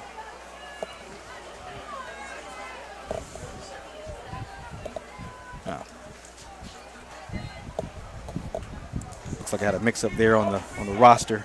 A couple 13s. It's even crazier in college when you got offensive number 10s and defensive number 10s. And we talked about a big matchup here in Central Florida. You got Colorado, Coach Prime, Deion Sanders coming into town with the Buffaloes. UCF's off to a great start. Talking about another hometown hero, R.J. Harvey is now getting national attention at running back. Great kid out of Orlando here at Edgewater High School, right across the street. And I tell you, it's good to watch R.J. I've known R.J. for a number of years, watching him develop and really setting himself up for a nice spot here in the NFL draft here in the next few months. What a huge matchup for UCF coming up this weekend. You got Prime, Coach Prime coming in, along with the attention that they get, the big noon kickoff for Fox coming in town. So it's a good spot for UCF to have a chance to perform their best on national television. No doubt about it. Think about the attention. And then we talked about Coach Prime being a Florida boy. He also hired another Florida boy, somebody I'm pretty familiar with. The quarterback killer himself, Warren Sapp, played with him at Apopka. That's right. I think he's a analyst, a defensive analyst on the staff for the Buffaloes. Yeah, they can call him whatever he wants. Yeah. So it looks like it's first down and a mile here for St. Thomas Aquinas following a penalty. And they'll hand it off to Lemons up the middle. Nothing doing there. Brings up second down and a mile. So at this point of the game, St. Thomas Aquinas has a commanding lead. No question here. You want to get some of your younger guys some reps. We've seen that last week when they beat MacArthur as well. But Bishop Moore doing the same thing maybe. Yeah, no doubt. Well, I don't think if they're going to go too much younger here, but we're talking about the young guys, Bishop Moore. How about number 71, Mark Matthews at offensive tackle, 6'6", 270, 15 years old. He'll be playing on Saturdays for sure.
It should never have been fired from Arkansas. Yeah. I love Coach Belima, great guy. Obviously, Sam Pittman at Arkansas now is an amazing coach, but Brett Belima is doing a wonderful job at Illinois, and I'll tell you what, it's been fun watching him here now that the Big Ten is getting so much more exposure on TV.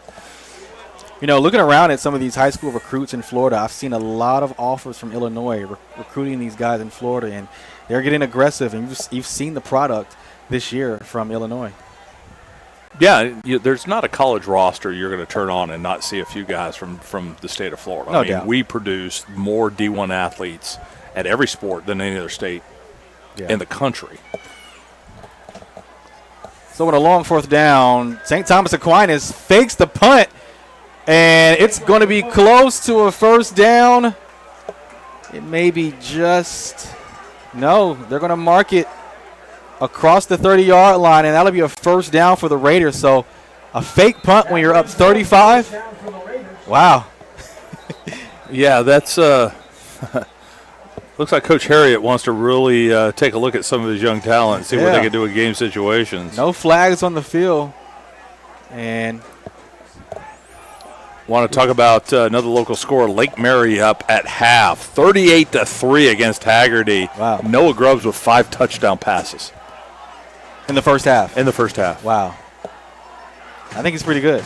Yeah. Seminole up on Lake Brantley, 47-0. Wow. And Dr. Phillips up on Olympia, 29-0 going into halftime. And then another team, we've been talking about quite a bit over the last several years is O'Galley. O'Galley undefeated coming in. They are up 7-3 on Titusville. That's a close game. And how about Spruce Creek? Spruce Creek has had a really good start. We had them in our top 10 earlier in the year. They're up on DeLand, 27-7 in the third quarter. A lot of good action around Central Florida tonight. So it's first down and 10. St. Thomas Aquinas following the fake punt. And the offense remains on the field. It'll be first down and 10 from the 27. Handoff to Weish. Picks up about 4 on the play. We talked about this beginning of the game that we would see a stable of running backs with St. Thomas Aquinas, and it looks like they're just going to keep rotating them in here in the second half. But we talked about this before the end of halftime. Coming into the third quarter, what is STA going to do? They're going to run the football. Cedric Weish, the Cardinal Gibbons transfer last year, rushed for over 1,000 yards and had 9 touchdowns. Second down and 3 for St. Thomas Aquinas. Back to Weish, this time met in the backfield. That'll be a tackle for loss. And that's a great job by number 50. Jack Postoraro. Yeah, we talked about him in the first half. Great job of holding his own and getting penetration into the backfield and stopping that play. Third on the team in tackles. That's a good thing when your defensive tackle is third on the team in tackles. It's a bad thing when your safety's leading the team in tackles. Third and short here for St. Thomas Aquinas. Quick slant thrown to number 18, Elijah Diolio, and that'll be for a first down as he gets inside the 15. Number 18 on that reception, Elijah Diolio. Elijah Diolio is a commit to Army. 5th catch of the season for him. First down and 10 for Aquinas. Back to Weish. Delayed handoff and gets across the goal line. That'll be a touchdown for St. Thomas Aquinas. Weich's first touchdown of the night. Yeah, we talked about Weish had 131 yards coming into this game on only 13 carries, 2 touchdowns. So, he's been in the reserve role, and you can do that when you've got other guys like Washington, coming in with 350 yards and 3 touchdowns coming in the game, and he's probably got over 100 yards here tonight. Nice to have the running back who's a backup. That's a 3-star commit. It's nice to have that. Yeah, depth is the key. Yeah. Third rushing touchdown of the season for Cedric White. Score now 50-8 with 3:24. The clock is running now in the third quarter. So, once again, the offense of St. Thomas Aquinas looks efficient.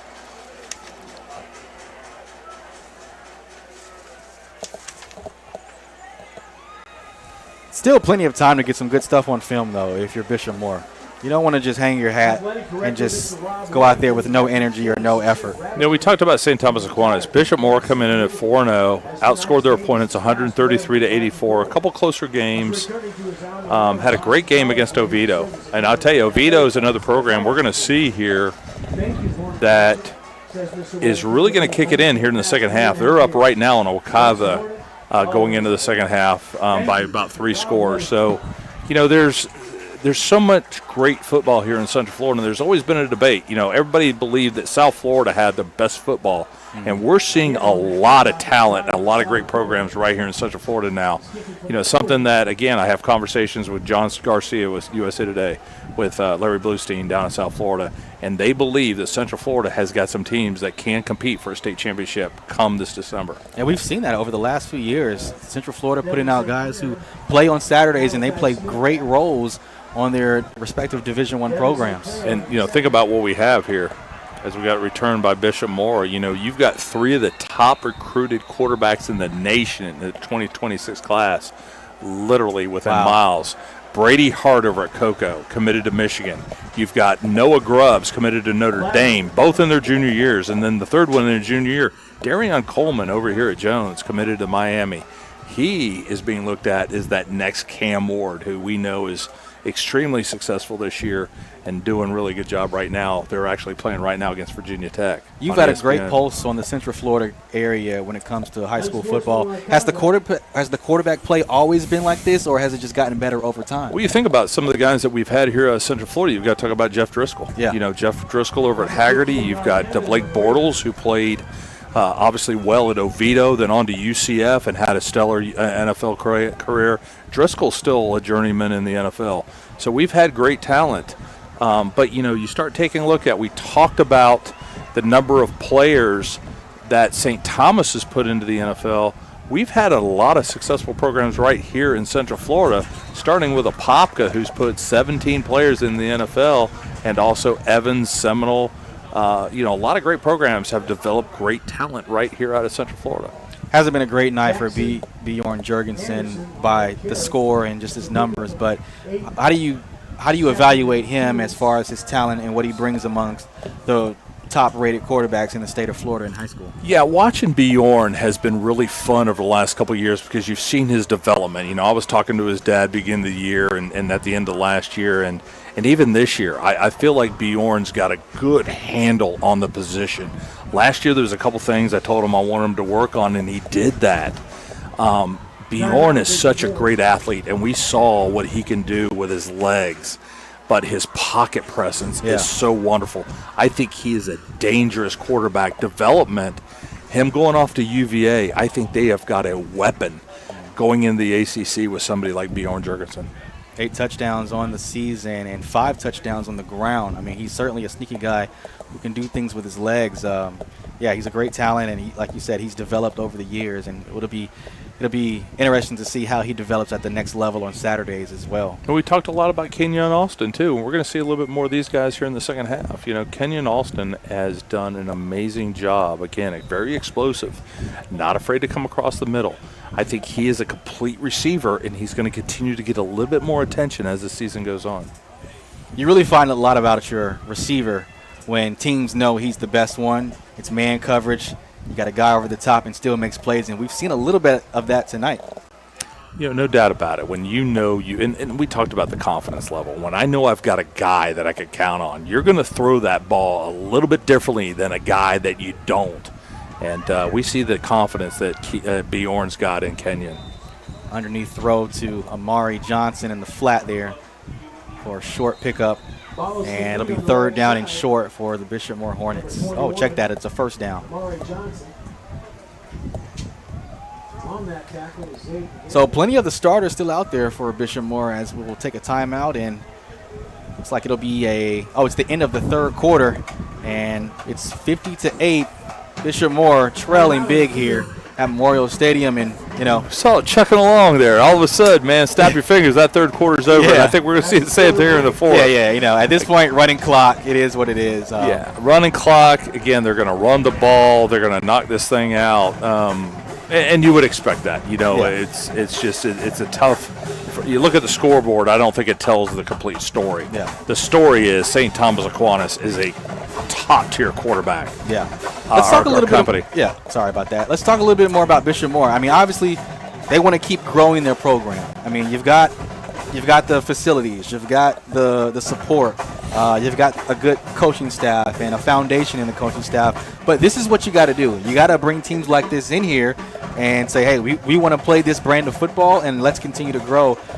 Do you think Bishop Moore is doing the right thing by playing a blue chip program like St. Thomas Aquinas here, despite the score? Absolutely. Listen, the regular season, and we see it. We saw Cocoa go into Venice last week and literally had a shootout. It was 54-53. You see Cocoa go and play an IMG, and that was a very lopsided score because, again, you play a complete program. It's hard to compete from a depth standpoint. But you look at what Bishop Moore is going to take away from today. They went toe-to-toe for a quarter, okay? They're going to learn more from the film that prepares them for the next 5 games of the season and getting into the playoffs. I like Bishop Moore as they get toward the playoffs and what they look like going into the playoffs. And let's not forget, they're 4-0. It's just one loss. It's 4-1 again. Not a district loss. Flag is out on the play.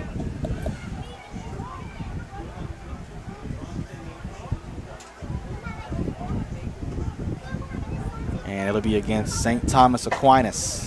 Plenty of reserves in there for the Raiders defense at this point. Starters, for the most part, still out there for Bishop Moore with a running clock, 8:52 to go here in the fourth quarter. Yeah, we take a look at the next few games for Bishop Moore. They're going to be at home next week against Orlando Christian Prep. Yeah. I think Bishop Moore is going to be favored in that game. Then they've got Eustis, a district game coming in. Eustis currently has not won a game yet this season, okay? You've got that.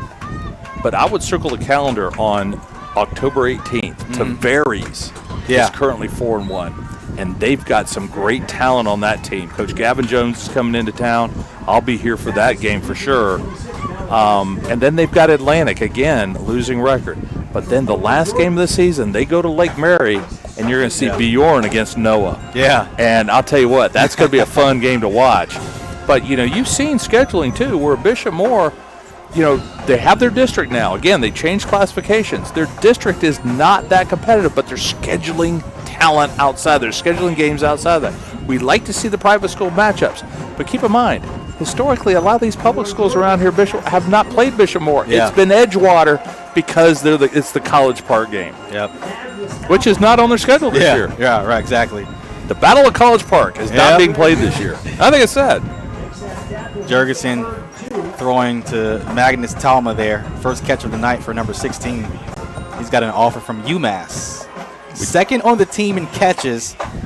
And he's got, coming into this game, he had 14 catches for 52 yards. Make that make sense. I don't understand that. 14 catches, 52 yards. And we got some updates too, man. West Orange is up on Apopka 18-0. Apopka's really had a hard time. They had a tough game against Edgewater last week. West Orange. Lyman is losing to Edgewater right now, 35-0, and Oviedo is up 38-13 on Wakaba. Wow. Apopka over the last year and a half has really struggled on offense to put points up. But, with that style of play, that's kind of what you get, right? Well, the thing is Coach Rolson's opened up that offense, but they just have not had the talent to run that in a lot of ways. I mean, you've got a great quarterback in Tyson Davison, and not to get too much off the topic here, but you've got Tyler Davison, outstanding, but they don't have the wide receiver core that a lot of schools have to really support that offense. So it's going to be very interesting in how Apopka, and listen, this is every year. Yeah. You can't judge Apopka the first 5 weeks. You got to judge them on the last 5 when it counts, because we've seen some amazing things. Yeah. Bjorn Jurgensen hands it off to his running back. Bounces off the right side, and Johnson had his eyes for 6, but gets rolled out of bounds near the 10-yard line. Yeah, and I tell you, we talked about that. I want to see more of Maury Johnson. I've heard so much about this young man, and I've seen him in the offseason, but I want to see him in his play. He looks the part. That was some great lateral movement by him, reading his blocks and getting positive yards.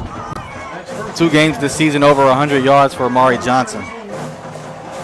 Ran for 101 versus Mount Dora. You know, we had Bjorn in as the Orlando Touchdown Club Player of the Week a few weeks ago after throwing for 300 and running for about 150. And how about nice that job. hook up there? Jurgensen to his guy, number 3, Kenyon Austin for the touchdown. So Bishop Moore still playing with effort here. They get on the board. Nice connection there from 13 And again, to that's 3. what you want. You want to be able to go to your guy and make that magic, and that's that opportunity right now. And a good job by Bjorn and that offense, driving down the field, giving their defense a little break here, and executing. Yeah. Keep in mind, you sit here and say St. Thomas has only got their second team in there. Trust me, that second team is better than a lot of programs we see here in Central Florida. Some of their reserves have SEC offers. Yeah. Nicholas Salas on for the point after. Going to be an offsides against St. Thomas Aquinas. And let's see if Bishop Moore just lines up to go for 2 here following the penalty. Kicking unit is still out on the field. But, yeah, another great drive and something to put on film if you're Kenyon Austin or if you're Bjorn Jurgensen. No, listen, iron sharpens iron. Exactly. You want to put your team in a position to be tested. And as far as I'm concerned, Bishop Moore passed that test tonight. Obviously, a couple turnovers need to be cleaned up. That cannot happen with your schedule going into the rest of the season. That cannot happen going into the playoffs. Nicholas Salas hasn't missed a point after this season. So far so good for the kicker. It is 50-15 with a running clock here in the 4th quarter. St. Thomas Aquinas well in command here. You're watching Varsity Sports Nation.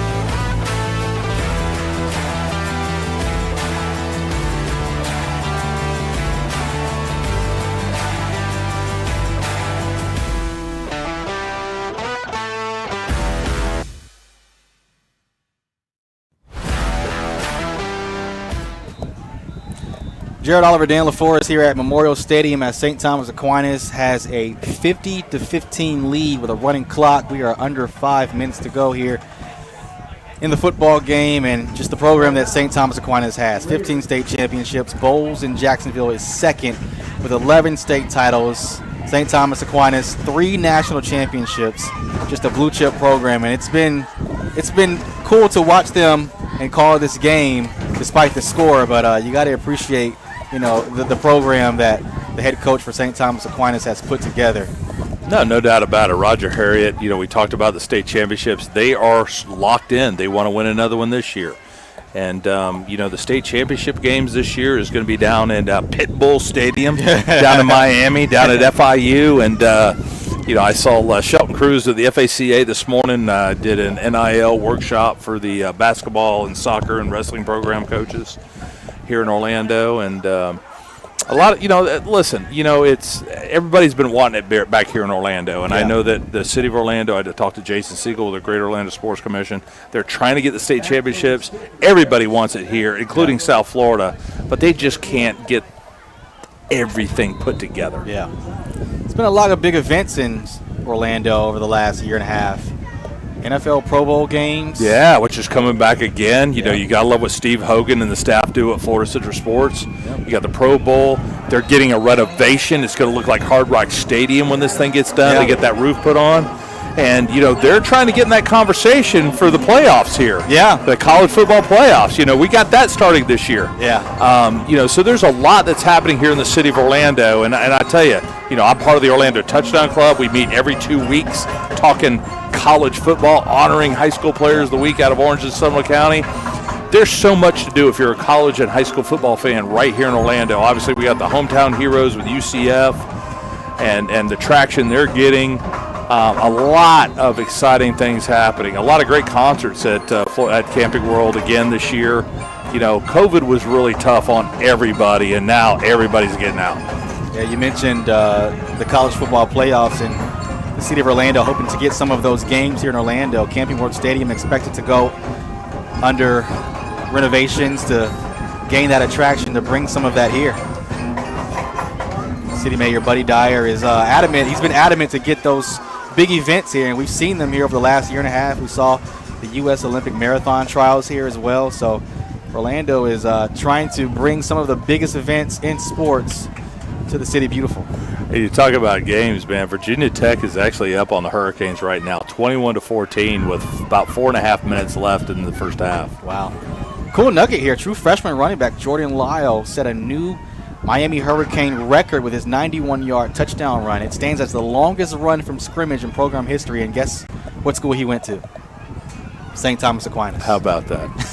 How about that? Yeah, he was actually a standout senior for St. Thomas. Larry Bluestein and I were talking about him today. He had a great game last week. Yeah. And you're starting to see, you talk about the success of the University of Miami. Everybody's been waiting for the U to come back, and they're doing a lot of big things in recruiting. Yeah. They just got they've got one of the top recruiting classes, including the 4-star linebacker Gavin Nix out of IMG. Yeah. Very highly sought after. Obviously, we've seen a few problems with Florida State and Florida, and those are going to get it worked out here, I'm sure. Those are two great programs. You see the success of USF coming up with Coach Golish. Yeah. So, it's going to be, what's really been frustrating for me is watching a lot of the great talent in Florida leave the state. Yeah. And we've got to keep them here. And we're starting to see these programs put a lot more emphasis on keeping the talent right here in Florida. Late flag on the play. It'll be a personal foul on St. Thomas Aquinas. They'll back them up, first down and long. You mentioned Miami, and I want to just highlight the program has been patient with Mario Cristobal. At first, it was a little rough there, but you don't really see programs be patient with their head coach anymore. And, give credit to what they've done. You got a quarterback that can take you far in Cam Ward, and it's been special to see.